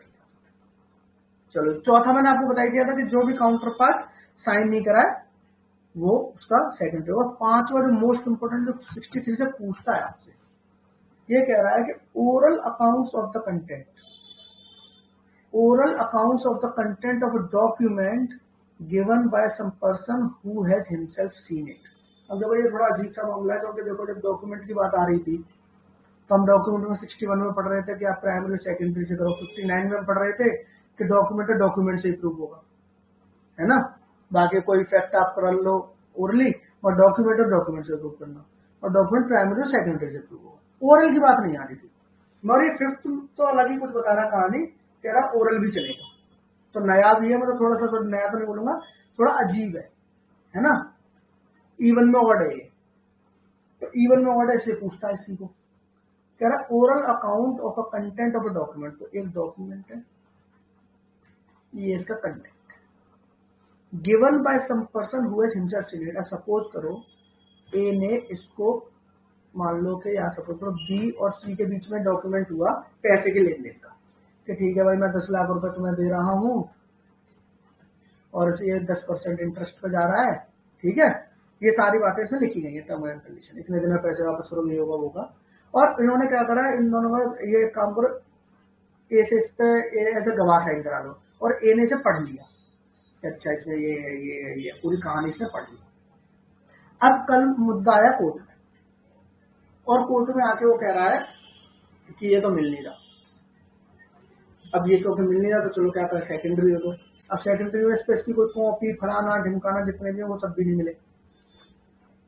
ये ए को लेकर आया कि भैया देखो ए ने पढ़ा था इसको, आप ए से पूछो। ए ने बोला कि हाँ जी सर, जैसा मैंने पढ़ा था ये, और इसमें ऐसे था कि 10 लाख रुपए हैं और 10% की ब्याज है, इतने दिन में वापस करना था, ये करना था, वो करना था, ऐसे चीज में टर्म एंड कंडीशन। तो ये भी सेकेंडरी एविडेंस मान रहा है 63 में। मगर इसमें एक चीज जो मोस्ट इंपोर्टेंट है कि who is going to give evidence, जो एविडेंस देने जा रहा है ना, he must have seen it. ऐसा नहीं है कि मान लीजिए कि सपोज करो ए ने देखा इन्हें पढ़ा और ए उसका घर गया और ए की वाइफ थी एक डब्ल्यू, और इन्हें अपनी वाइफ को कहानी सुनाई कि अरे यार मैं आज गया था बी और सी के बीच कुछ पैसे वैसे का लेन देन था, मैं वहां पर गवाह में उसमें साइन भी करके आया हूँ और मैंने पढ़ा उसमें 10 लाख रुपए दे रहा था, ये कर रहा था वो करता था। उसने अपनी वाइफ को पूरी कहानी बता दी और अब ये वाइफ जाके वहां पे एविडेंस दे रही है ना। तो मुझे पता है उसमें क्या लिखा था, वो तो मुझे सारी कहानी पता है, लो सुनो। कोर्ट कहेगा नहीं नहीं आप नहीं दे सकते, you are not eligible for giving secondary evidence, you have to seen it, आपने देखा होता या देखा है तभी आप दे सकते हो, ठीक है। ये इसमें क्या है, ये आ गया आपका सेकेंडरी का फिफ्थ। तो 62 तो आसान था, 62 में से आपको एक ओरिजिनल देना है और जिसने सेवरल पार्ट में तो सारे जाएंगे, काउंटर पार्ट में जिसने किया उसके खिलाफ जाएगा, ठीक है। एक मैकेनिकल पर यूनिफॉर्म प्रोसेस में आया है तो रेस्ट के सारे हो जाते हैं प्राइमरी और उसके नहीं होते। 63 में 5 देना है। चौथा आपको इसलिए याद रहता है कि आप प्राइमरी के साथ ही पढ़ चुके, उसको काउंटर पार्ट में से नहीं किया उसके खिलाफ सेकेंडरी है। बाकी सर्टिफाइड कॉपीज हो गई, फोटोग्राफी से जो आई है वो हो गई, किसी से ओरिजिनल से आपने लिखकर बनाई है कंपेयर कर लिया वो हो गई। और लास्ट ये है कि अगर आपने खुद उस डॉक्यूमेंट को देखा था तब आप उसका जाके ओरल बता सकते हो कि हाँ उसमें ये था और मैंने खुद वो पढ़ा है।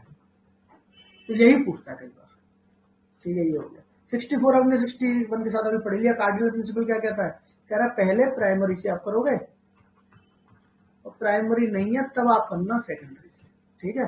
तो प्राइमरी एक्सक्लूड सेकेंडरी, खत्म 64।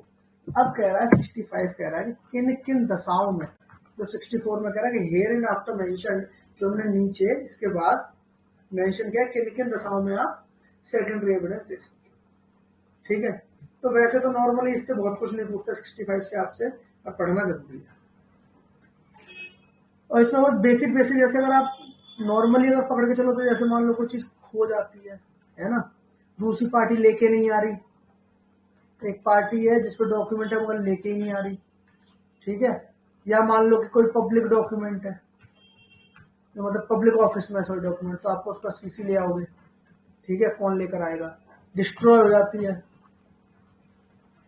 ठीक है। या मान लो ऐसी चीजें जैसे लेकर आना कोर्ट में बहुत मुश्किल काम है, बहुत बड़ी चीज है, तो वो सब चीजें नॉर्मली ऐसी चीजें जो होती हैं। या मान लो किसी का एडमिशन है, ये सब चीजें ऐसी नॉर्मली ऐसी चीजें हैं जो आप सेकेंडरी एविडेंस में इन दशाओं में आप सेकेंडरी एविडेंस दे सकते हैं, मोटा मोटा। एक बार फिर क्या सेकेंडरी एविडेंस में भी given of the existence condition और content of document following cases. तो ये बता रहा है किन किन केसेस में आप सेकेंडरी एविडेंस दे सकते हैं। चलो जी देख लेते हैं ए क्या कह रहा है। ये कह रहा है कि when the original is shown or appears to be in the possession or power, कह रहा है जब ओरिजिनल जो है ना किसी के पोजेशन में हो या किसी की पावर में हो, तो अब वो कौन से लोग हैं देख लो एक बार। कह रहा है of the person against whom the document is sought to be proved। तो पहला तो ये कह रहा है किस व्यक्ति के पास है कि जिसके अगेंस्ट में ही प्रूव होना है। अब मान लो ए और बी के बीच में मैटर चल रहा है, ए प्रूव करना चाहता है वो डॉक्यूमेंट बी के पास, अब बी क्या दे रहा है उसको, बी कह रहा मेरे खिलाफ ही तो प्रूव करेगा, मैं तेरे डॉक्यूमेंट दूं, अपने पैर को कुल्हाड़ी मान लो। बी कहता मेरे पे नहीं है भाई, ठीक है। ऐसा अगर होता है तो दूसरा क्या कह रहा है, और of any person out of reach of और not subject to the process of the court. Out of reach of मान लो जैसे सपोज करो क्या उसमें प्रेसिडेंट आया, अब एक उसमें कहाँ प्रेसिडेंट को बुलाते रोलेंगे, है कि नहीं। या आउट या क्या है इसका नॉट सब्जेक्ट टू में मान लो कोई ऐसा कोई बंदा है, कोई मान लो फॉरनर है ना, कोई बाहर कंट्री में रह रहा है कोई, अब वो मेरे सब्जेक्ट टू में नहीं है, मेरे पास उसका जुडिक्शन ही नहीं रख पा रहा है, तो मैं उसे कैसे कंपेल करूं यहाँ आने के लिए डॉक्यूमेंट देने के लिए, ऐसी स्थिति कोई हो जाती है। तो इन्होंने कौन से 3 पहले पकड़ लिए, ये तो किसी अगेंस्ट में प्रूफ होना है या फिर कोई उसकी रीच से बाहर है या उसके जुडिक्शन से बाहर है, ठीक है। और क्या कह रहा है, और of any person legally bound to produce it, और या फिर कोई आदमी ऐसा हु इज लीगली बाउंड, कोई आदमी लीगली बाउंड है उसे प्रोड्यूस करने के लिए, मगर वो सेक्शन 66 के नोटिस के बावजूद भी प्रोड्यूस नहीं करता, और 66 अभी देख लेंगे। और ये कभी भी पूछ था कि वो नोटिस मतलब सेकेंडरी एविडेंस का नोटिस दिया था किस सेक्शन में दिया जाता है, तो 66 का दिया जाता है। तो वो 66 के नोटिस के बाद भी प्रोड्यूस नहीं कर रहा, लीगली बाउंड है, तो आप क्या करोगे कि भैया ये तो प्रूव करेगा नहीं, ये सॉरी ये तो प्रोड्यूस करेगा नहीं, चलिए मेरे पे फोटो कॉपी पड़ी, मैं ही देता हूँ। इन 2-3 सिचुएशन में आप क्या करोगे कि अगर किसी के पावर पोजीशन में, तो आप क्या कर सकते हो, आप सेकेंडरी एविडेंस दे सकते हो। किसी के अगेंस्ट में प्रूव करना है, मैंने बता दिया है ना, कोई किसी के मतलब बहुत बड़ा कोई है कि कोर्ट के उसमें नहीं आता, रीच में नहीं आ रहा, या मान लो कि जुडिक्शन से बाहर है, कहाँ से पढ़ के लाए, उसे बाउंड नहीं करवा रहे, यहाँ पर कोई लीगली बाउंड है और 66 के नोटिस के बाद बोली, तो फिर आप क्या करोगे, सेकेंडरी एविडेंस। ये तो कह रहा है ए इंपॉर्टेंट था इसका। इसका एक इंपॉर्टेंट कौन सा है, इसका सी इंपॉर्टेंट है। तो पढ़ते हम सारे लेंगे मगर इंपॉर्टेंट भी देखते चलो। इसका एक तो ए इंपॉर्टेंट है और सी भी इंपॉर्टेंट है, और बी देख लेते हैं एक बार। When the existence, condition or content of the original have been proved to be admitted in writing by the person against whom it is proved or by representative interest। क्या कह रहा है, कह रहा है जब किसी ओरिजिनल का कंटेंट वगैरह जो भी है वो राइटिंग में एडमिटेड हो गया है, तो वही जो मैं आपको भी एडमिशन लिया कर रहा था, तो किसी ने मान लीजिए एक राइटिंग में किसी डॉक्यूमेंट में जो लिखा हुआ था वो उसने दूसरी राइटिंग में मान लिया 50, हमने 58 पढ़ा ना कि राइटिंग में अगर कोई एडमिट कर लेता है तो नीड नॉट प्रूव, वही वाली बात मान लो अब एक तरीके से। तो उसने राइटिंग में मान लिया कि हाँ उस डॉक्यूमेंट में ये लिखा था, मैं मानता हूँ कि उस डॉक्यूमेंट में ये लिखा था, मैं आपको 50,000 रुपए देने थे मुझे, ये था वो था फलाना ढिमकाना। तो उसका वो जो अब लेटर है ये वाला लेटर ले जाके दिखा दो, तो मेन डॉक्यूमेंट था वो दिखाने की जरूरत नहीं। ये कह रहा है तीसरा इंपॉर्टेंट है, और सबसे ज्यादा अगर आप कोर्ट वगैरह में जाओगे ना, तो जो आप सेकेंडरी एविडेंस के लिए मांगते हैं सबसे ज्यादा इसी क्लॉज सी में ही मांगते हैं। एप्लीकेशन लगाते हैं सेकेंडरी एविडेंस के लिए, कोई भी एडवोकेट लगाता है वो क्लॉज सी में लगाता है। क्या लगाता है कि when the original has been destroyed और लॉस्ट, ये तो सबसे ज्यादा भैया खो गया, हमका ओरिजिनल है नहीं है। और when the party offering evidence of its content cannot for any other reason not arising from its own default or neglect produce in reasonable time, तो वो ठीक है। डिस्ट्रॉय लॉस्ट करना पड़ेगा, रखो, ज्यादा इसके लिए जरूरत नहीं पीछे। तो अगर खो गया तो आप दे सकते हो जी, ठीक है। डी कह रहा है कि वो इजीली मूवेबल नहीं है, ठीक है। कह रहा है पब्लिक डॉक्यूमेंट है, ई कह रहा है। एफ कह रहा है कि उस डॉक्यूमेंट की सर्टिफाइड कॉपी परमिटेड हो, और जी कह रहा है कि न्यूमरस अकाउंट हो किसी उसमें बहुत सारे, तो उसे एग्जामिन करने में कोर्ट को बहुत दिक्कत होगी, तो उसका उतना ही जनरल रिजल्ट लेकर आ जाओ, मेन जितनी जरूरत है उतना हमें दिखा दो, उतना काफी है। तो ये पीटी में जो अगर पूछता, मान लीजिए बहुत जो ज्यादा उसके चांस बनते हैं वो ए से बनते हैं कि किसी के कब्जे में है ना, और कब्जे में किस किस में लगता है, जिसके खिलाफ प्रूव होनी है उसके कब्जे में है ना, या फिर मान लीजिए कोर्ट की रीच से बाहर है या जुडिक्शन से बाहर है, या फिर लीगली बाउंड है और उसे 66 का नोटिस बात नहीं देगा। 66 का नोटिस आप याद रखना, ये 66 का नोटिस। और देख लो एक बार इसके आगे पन्ना पलट के, बस सिर्फ इसकी मार्जिनल हेडिंग देख लो, rules as to notice to produce. तो नोटिस टू प्रोड्यूस जो जाता है वो सेक्शन 66 का जाता है, जो पूछेगा तो सिर्फ इतना ही पूछेगा, ठीक है जी। 65 हो गया, 65A 65B, सॉरी 66 लिख दिया, 65A 65B। मेंस में तो अब इससे भी क्वेश्चन बनाने लग गए हैं, ठीक है, कि आपका इलेक्ट्रॉनिक एविडेंस से, इलेक्ट्रॉनिक रिकॉर्ड वगैरह से। मगर इसमें क्वेश्चन जो पूछता है हमसे, जो पूछता है वो कुछ नहीं पूछता, इसकी मार्जिनल हेडिंग बी से पूछता है पीटी में कि एडमिसिबिलिटी जो है, और एडमिसिबिलिटी भी अगर ना लिखे तो सिर्फ ये पूछ देता है कि इलेक्ट्रॉनिक रिकॉर्ड का ना, ये बिल्कुल सेम ऐसे पूछेगा, इलेक्ट्रॉनिक रिकॉर्ड के लिए प्रोविजन कहाँ है।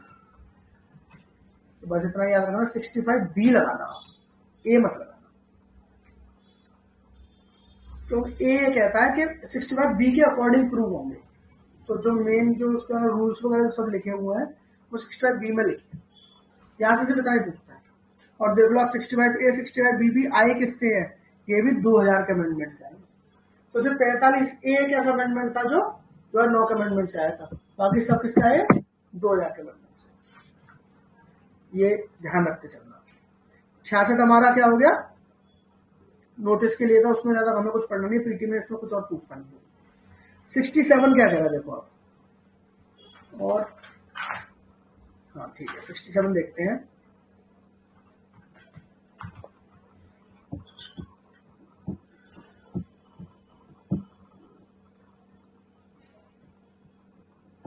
हाँ 67 कह रहा है कि if a document is alleged to be signed और to have been written wholly और in part by any person, है ना। तो कह रहा है कि ये अगर कहा जाए कि किसी आदमी ने डॉक्यूमेंट उसने लिखा है या फिर साइन किया है, अगर ये कहा जा रहा है, ठीक है। अलेज्ड मतलब कि ये अलेज्ड को क्या कहते हैं हिंदी में? अलेज्ड मतलब ये कहा जा रहा है, मैं भी यही कहता हूँ अलेज्ड को। तो अगर ये बोला गया कि ये इन्होंने लिखा है, ये इन्होंने कहा है, तो फिर कह रहा है कि द सिग्नेचर और the handwriting of so much of the document as is alleged to be in that person handwriting must be proved to be in his handwriting. तो बहुत कॉमन सेंस की बात कर 67 मतलब ये भी इन्हें लिखना पड़ा है एविडेंस में, देख रहे हो कि ये कहना चाह रहा है कि अगर ये कहा गया कि ये ए ने लिखा था, सपोज करो कोई कह रहा है कि भाई साहब ये जो बात लिखी है ये सब ए ने लिखी है, तो आपको प्रूव करना पड़ेगा कि ए ने लिखी है। ये तो कॉमन सेंस की बात है भाई, अगर तुम कह रहे हो कि ए ने लिखी है तो आपको प्रूव तो करना ही पड़ेगा ए ने लिखी है, सिर्फ आपको कहने से काम ना चलेगा। मगर ठीक है, क्योंकि ये कहीं ना कहीं सेक्शन में है तो मैं इतना तो याद रखना है कि 67 क्या कहता है कि अगर ये कहा गया कि ये इसने लिखा है तो प्रूव करना पड़ेगा कि ये इसने लिखा है। 67A देखो ये भी किससे आया, पहला वाला देख लो, ये भी 2000 से आया 67A। कह रहे accept in case of secure electronic signature if the electronic signature of any subscriber is alleged to have been affixed to an electronic record, the fact that such electronic signature is the electronic signature of subscriber must prove। तो वही hand writing वाली बात ही करती है ना, same to same electronic में से signature में चला गया। कह रहा वही प्रूव करना है कि अगर कहा जा रहा है कि सिग्नेचर इसका तो प्रूव करो इलेक्ट्रॉनिक सिग्नेचर उसका है, ठीक है। तो 67 तो आपको बहुत बेसिक सी बात है। जब रिवाइज आप करोगे तो ऐसे जरूर याद करते चलना कि अच्छा 59 में क्या था, ओरल से करने हैं डॉक्यूमेंट को छोड़ के, 60 में डायरेक्ट जाना है, ठीक है। 61 में क्या प्राइमरी सेकेंडरी दोनों से कर सकते हैं। 62 में बता दिया ओरिजिनल वाला सिस्टम था, और अगर सेवरल में है तो वो कैसे जाएगा, सेवरल में है तो वो प्राइमरी है, काउंटर पार्ट में तो जिससे क्या उससे मिल जाएगा।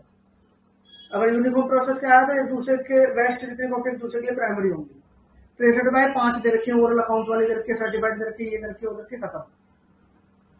फिर अब 64 में आए कि पहले प्राइमरी से करो बाद में सेकेंडरी से करना, सेकेंडरी 65 में देती कब कर सकते हैं।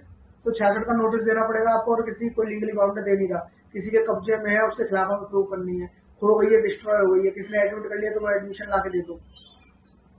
65 हो गया। 66 में नोटिस दे रहे थे हम, 65 भी हमने पकड़ लिया, इलेक्ट्रॉनिक वाला था। 67 में क्या था कि अगर हैंड राइटिंग में उसने लिखा तो प्रूव करो कि उसी की हैंड राइटिंग में, और 67 ये है कि सिग्नेचर उसका तो प्रूव करो सिग्नेचर उसका। ये ऐसे कहानी की तरह आपको याद रखना है, कुछ नहीं करना है। जैसे मैं एकदम बोलता जा रहा हूँ ना, मुझे वो कीवर्ड पता है क्या क्या मुझे पकड़ के रखना है, उतना ही आपको ये कहानी की तरह हर बार याद होना चाहिए। इसके बाद क्या कह रहा है 68 कह रहा है, देखो 68 से लेके आपका 72 तक जो है वो रिलेटेड है, और नॉर्मली वैसे यहाँ से जो क्वेश्चन बनाता है वो ज्यादातर 68 से बनाकर छोड़ देता है। अब मेरी हमेशा ऐसा ना अंदर से मुझे लगता है कि अगर मैं एग्जामिनर हूँ तो मैं यहाँ के हर सेक्शन से क्वेश्चन बना सकता हूँ, और बच्चे भी कम पढ़ते हैं इसको, वो भी मतलब पीटी के लिए भी पढ़ रहे हैं तब भी मगर इसको इतना ध्यान नहीं दे रहे। मगर मेरा बड़ा मन करता है यहाँ से क्वेश्चन बनाने चाहिए, सबके अंदर कुछ ना कुछ है, पीटी के लिए क्वेश्चन बनाने के लिए बढ़िया चीज मिल रही है, पॉइंट मिल रहे हैं। अब देखो 68 क्या कह रहा है, 68 कह रहा है if a document is required by law to be attested. तो कह रहा है अगर डॉक्यूमेंट अटेस्ट करना बहुत जरूरी था, लॉ कह रहा है आप इसे अटेस्ट करो किसी डॉक्यूमेंट को, it shall not to be used as evidence. इसका हम एविडेंस यूज कब तक नहीं करेंगे, until one attesting witness at least has been called. ये कहना बस यही पूछता है वैसे क्वेश्चन कि अगर कोई डॉक्यूमेंट अटेस्टेड करना जरूरी था तो कितने विटनेस कम से कम चाहिए, कितने विटनेस उसे प्रूव करने के लिए एविडेंस के लिए लगेंगे। तो ऑप्शन देता है कि दोनों, दो हो, एक हो, कोई नहीं, बिना उसके भी प्रूव हो जाएगा, नहीं। वन अटेस्टिंग विटनेस की इंपॉर्टेंस है वो होना चाहिए मिनिमम। अब आपने चाहे 2 से कराए हो चाहे 4 से कराए हो, 6 लोगों से आप वहां से करा लो, एक आदमी गवाही दे कि हाँ भैया ये मैंने मेरे सामने हुआ था एग्जीक्यूट और ऐसे ऐसे ये टेस्ट मैंने करा हुआ, ये मैंने इसका करा है ना। Called for the purpose of proving its execution if there be an attesting witness alive, अगर वो जिंदा है कोई तो, and subject to the process of the court and capable of giving evidence. ठीक है, तो ये क्वेश्चन जो आपसे पूछता है 68 से, वो हमेशा से इतना पूछता है जो मैंने आपको बता दिया, कितने चाहिए, एक व्यक्ति, एक विटनेस तो कम से कम हो ही आके बोलने लायक कोर्ट में आके कि हाँ ये मेरे सामने एग्जीक्यूट हुआ है। ठीक, ये तो हो गया आपका एक जो क्वेश्चन सबसे ज्यादा पूछता है, ये 68 से पूछता है। और ये भी नहीं पूछता कि इसका प्रोविजन कौन सा है, ऐसा भी नहीं पूछता, वो सिंपल कॉन्सेप्चुअल यही पूछता है आपसे लाइन लिख के, क्या टेस्टिंग वाला है, कितने चाहिए, एक चाहिए। ठीक है, और फिर भी प्रूव। अब आ जाओ जी 69 में क्या कह रहा है, देखो आप कह रहा है कि if no such attesting witness can be found, अब मान लो कोई मिला नहीं आपको, कह रहा आपको कोई मिला नहीं, और if the document purports to have been executed in the United Kingdom, UK में मान लीजिए वो हुआ execute, it must be proved that the attestation of one attesting witness, at least in his head, is in his handwriting, and that the signature of the person executing the document is in his handwriting of that person। तो ये कह रहा है कि मान लो कोई ना मिले या फिर मान लो वो यूके में टेस्ट हुआ, अगर ऐसी स्थिति बनती है तो क्या होगा, तो कह रहा है कम से कम ये तो प्रूव कर देना कि ये जो साइन आप बता रहे हो कि एक ही साइन थे या टेस्टिंग विटनेस था, अब उसने मान लो कहीं और कभी साइन कर रहे हो यहाँ पर जाकर, तो ये वाले साइन को इस वाले साइन से प्रूव करा देना कि देखो जी ये सी की हैंडराइटिंग में है, देखो इसकी सेम है, प्रूफ देख डॉक्यूमेंट उठा के ले आए। ठीक है, और जिसने एग्जीक्यूट किया है ना, ये तो विटनेस था और ए ने वाला एग्जीक्यूट किया होगा, तो सॉरी बी और सी के बीच में वाला एग्जीक्यूट हुआ था, तो बी के जो साइन है ये भी आप एक बार प्रूव करवा देना, ये भी प्रूव करवा देना अटेस्टेड विटनेस के, और जिसने एग्जीक्यूट किया है उसके भी प्रूव करवा देना, इतना कर देना। अगर आपको कोई टेस्टिंग वाले सब मर गए या मिल नहीं रहे सपोज करो,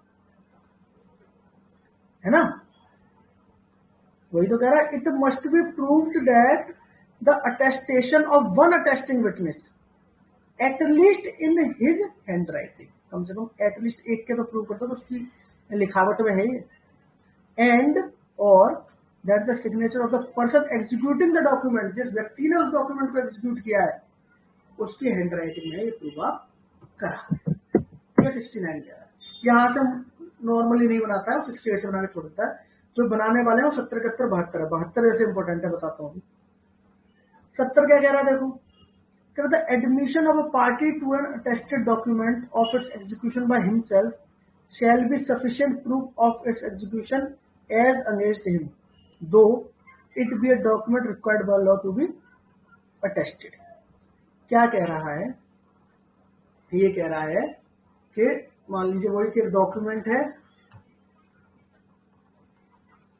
जो लॉ के अकॉर्डिंग ये था कि टेस्ट करा लेना, मगर उसकी जो पार्टी है, एक पार्टी जो है उसने एडमिशन कर लिया कि हाँ मैंने ये एग्जीक्यूट किया है, तो इसके अगेंस्ट में क्या होगा, ये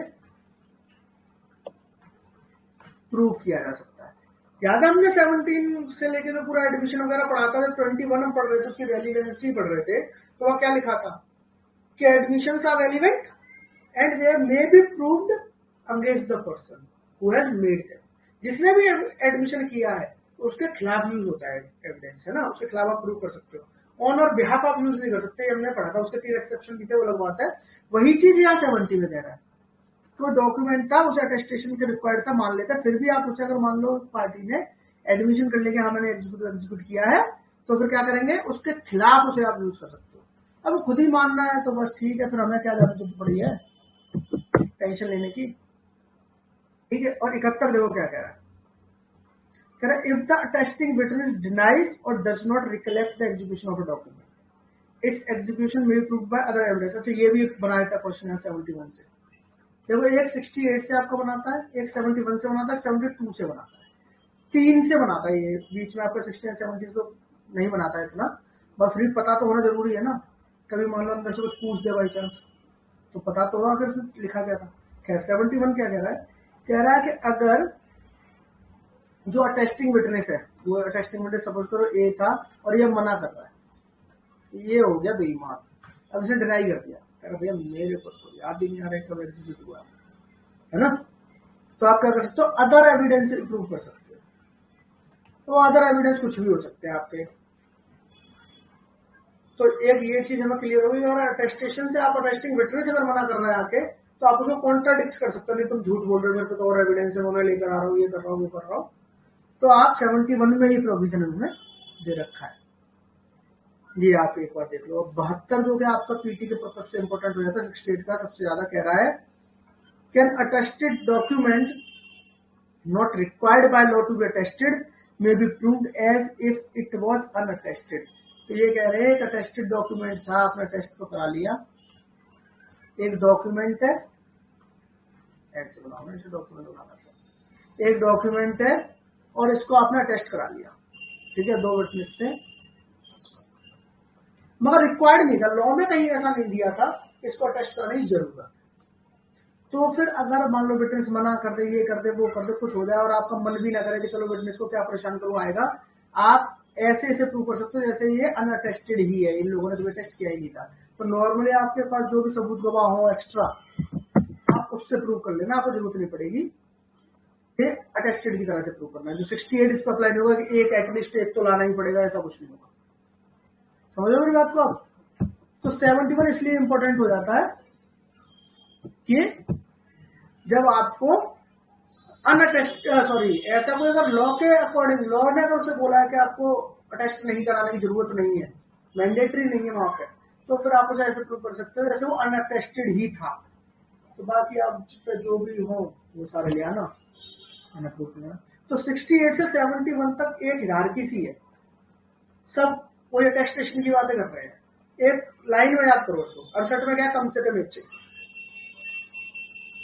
ये तो कह रहा है 68 में क्या कम से कम एक चाहिए, और मित्र में क्या कह रहा है कि उसकी हैंडराइटिंग प्रूफ कर दो, कोई नहीं मिल रहा तुम्हें, तो वहां एक चाहिए था, अब एक भी नहीं मिल रहा तो कम से कम हैंडराइटिंग प्रूफ कर दो भाई साहब, ठीक है जी। फिर उसका कह रहा है कि अब हैंडराइटिंग भी आप कुछ नहीं कर पा रहे, उसे मना ही कर दिया, तो मैं तो जानता ही नहीं भाई साहब ये कब हुआ कैसे हुआ है, तो फिर आप कैसे प्रूव कर सकते हो, कोई और आपके अगर वो,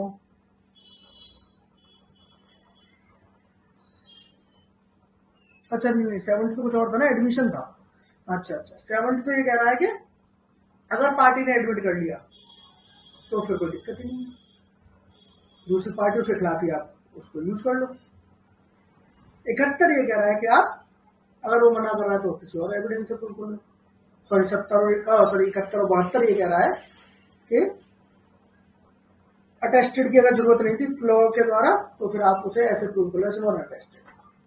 68 से लेकर 72 इंपॉर्टेंट वैसे 68 72 बनता है, ये दो जरूर याद रखना, यहाँ से क्वेश्चन बना देता हूँ, ठीक है। चलो इसका 73 हमने पढ़ लिया था, हमने 47 के साथ 47 के साथ ये पढ़ा था। इसका आता था 74 पब्लिक और प्राइवेट डॉक्यूमेंट का, 74 73।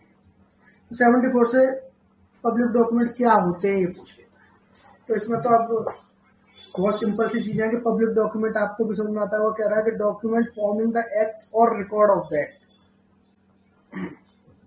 डॉक्यूमेंट फॉर्मिंग द एक्ट और record of the act, act का कोई बना के रखा हुआ है, उनका रिकॉर्ड रूम में सब अभिलेख वगैरह रखे हुए हैं, किस किस चीज के कैसे डॉक्यूमेंट होंगे, वो डॉक्यूमेंट किस चीज के एक्ट का रिकॉर्ड रख रहे हैं, किस चीज के एक्ट का फॉर्म कर रहे हैं, सॉवरन अथॉरिटी,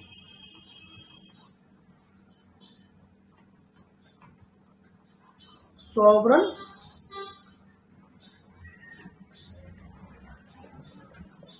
अथॉरिटी, संप्रभु अथॉरिटी को क्या बोलते हैं, I don't know, sovereign authority का कोई होगा।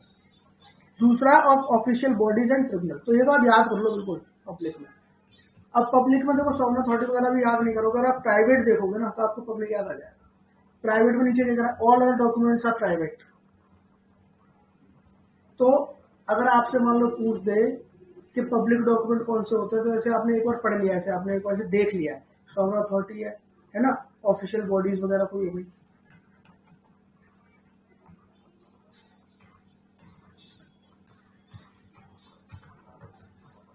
ऑफिशियल बॉडीज ट्रिब्यूनल वगैरह का हो गया, है ना। और इसमें क्या कह रहा है, public officer, legislative, judicial, executive, India के कॉमनवेल्थ के और फॉरेन कंट्री। ये इंपॉर्टेंट है, ये कई बार ना हमें लगता है कि फॉरेन कंट्री हमारे यहाँ पे क्यों पब्लिक डॉक्यूमेंट बनाएगी।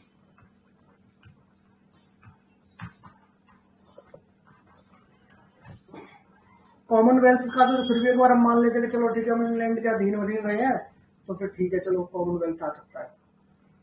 मगर फॉरेन कंट्री का भी अगर कोई हमने रिकॉर्ड रखा हुआ है, ठीक है, किसी एक्ट का, तो वो भी हमारा पब्लिक डॉक्यूमेंट है।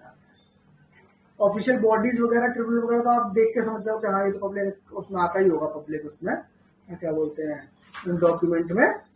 सॉवरेन अथॉरिटी भी आप देख के समझ जाओगे, जुडिशियल, एग्जीक्यूटिव, एडमिनिस्ट्रेटिव, ये भी समझ जाओगे। मगर फॉरेन कंट्री को थोड़ा सा कंफ्यूजन आती है कि ये है कि नहीं है, तो इस पे एक बार नजर जरूर ढंग से डालोगे। फॉरेन कंट्री का भी पब्लिक डॉक्यूमेंट। और दूसरा तो बहुत सिंपल चीज है, जो पूछता है वो ज्यादातर ये वाला पूछता है, जो पूछने का उसका मन करता है। कह रहा पब्लिक रिकॉर्ड, यार लिख देता हूं, public record kept in any state of private document. तो किसी भी प्राइवेट डॉक्यूमेंट का हमने जो पब्लिक रिकॉर्ड रखा हुआ है वो भी क्या होता है, पब्लिक डॉक्यूमेंट होता है। जैसे कि प्राइवेट डॉक्यूमेंट क्या है, किसी के घर के रजिस्ट्री के पेपर में प्राइवेट डॉक्यूमेंट रहा है, और जब वो तहसील में आप रखते हो तो वो पब्लिक रिकॉर्ड हो जाता है।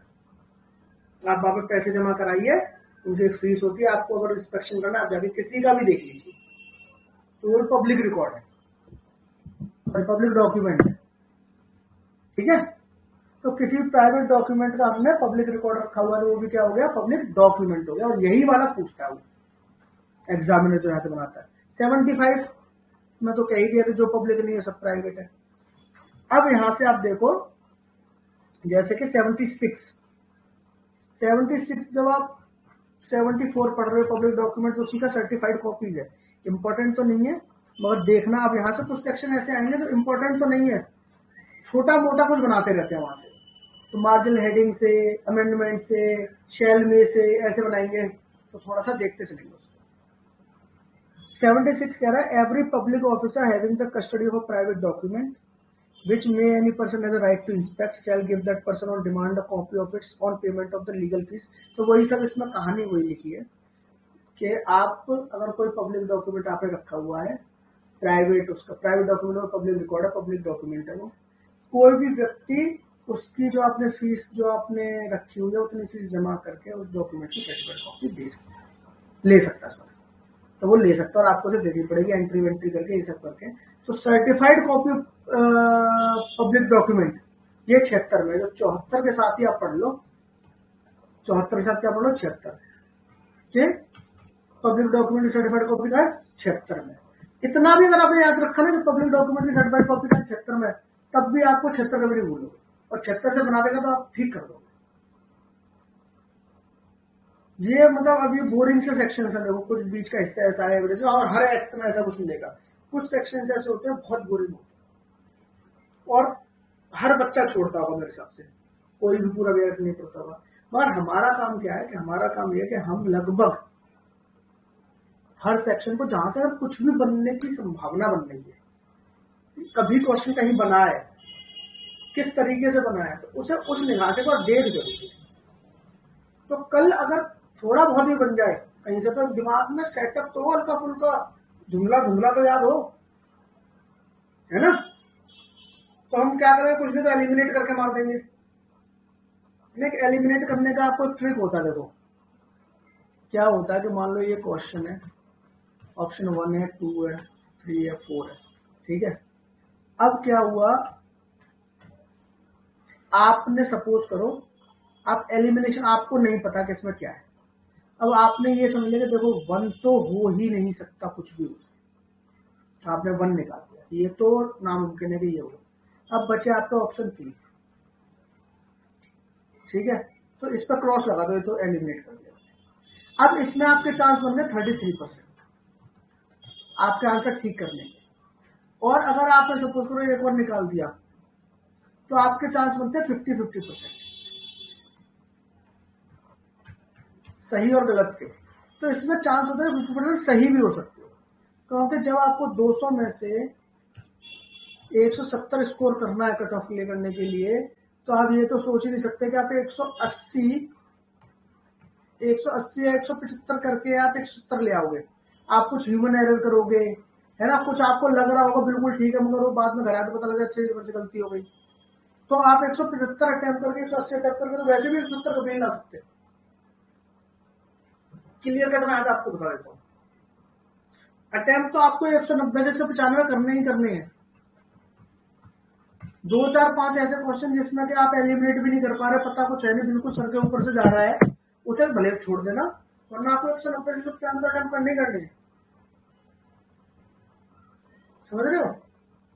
तब आप 170 मार पाओगे। तो उसके लिए आपको एलिमिनेशन वाला जो ट्रिक है काम आता है कि आपको अगर नहीं आ रहा थोड़ा बहुत, जैसे मान लो, तो उसमें एलिमिनेट करना, ये तो नहीं हो सकता, ये तो नहीं हो सकता, तो आपके चांस सही होने के भी 50% है और गलत होने के 50% है। तो कह रही है छोटी छोटी बातें चलती रहती हैं। इसके 77 78 इंपॉर्टेंट नहीं है, बिल्कुल कभी नहीं पूछता। 79 से आपके ना प्रिजम्पशन वगैरह शुरू हो जाते हैं। 79 से शुरू हो जाते हैं आपके प्रिजम्पशन।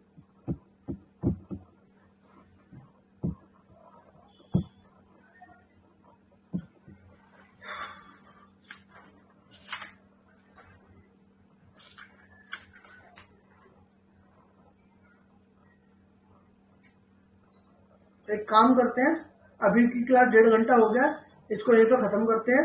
और एक काम करते हैं, टाइम हो रहा है 6:30 हो रहे हैं। हम लोग आते हैं 8 बजे। 8 बजे आते हैं, 8 बजे किसी को प्रॉब्लम तो नहीं है ना?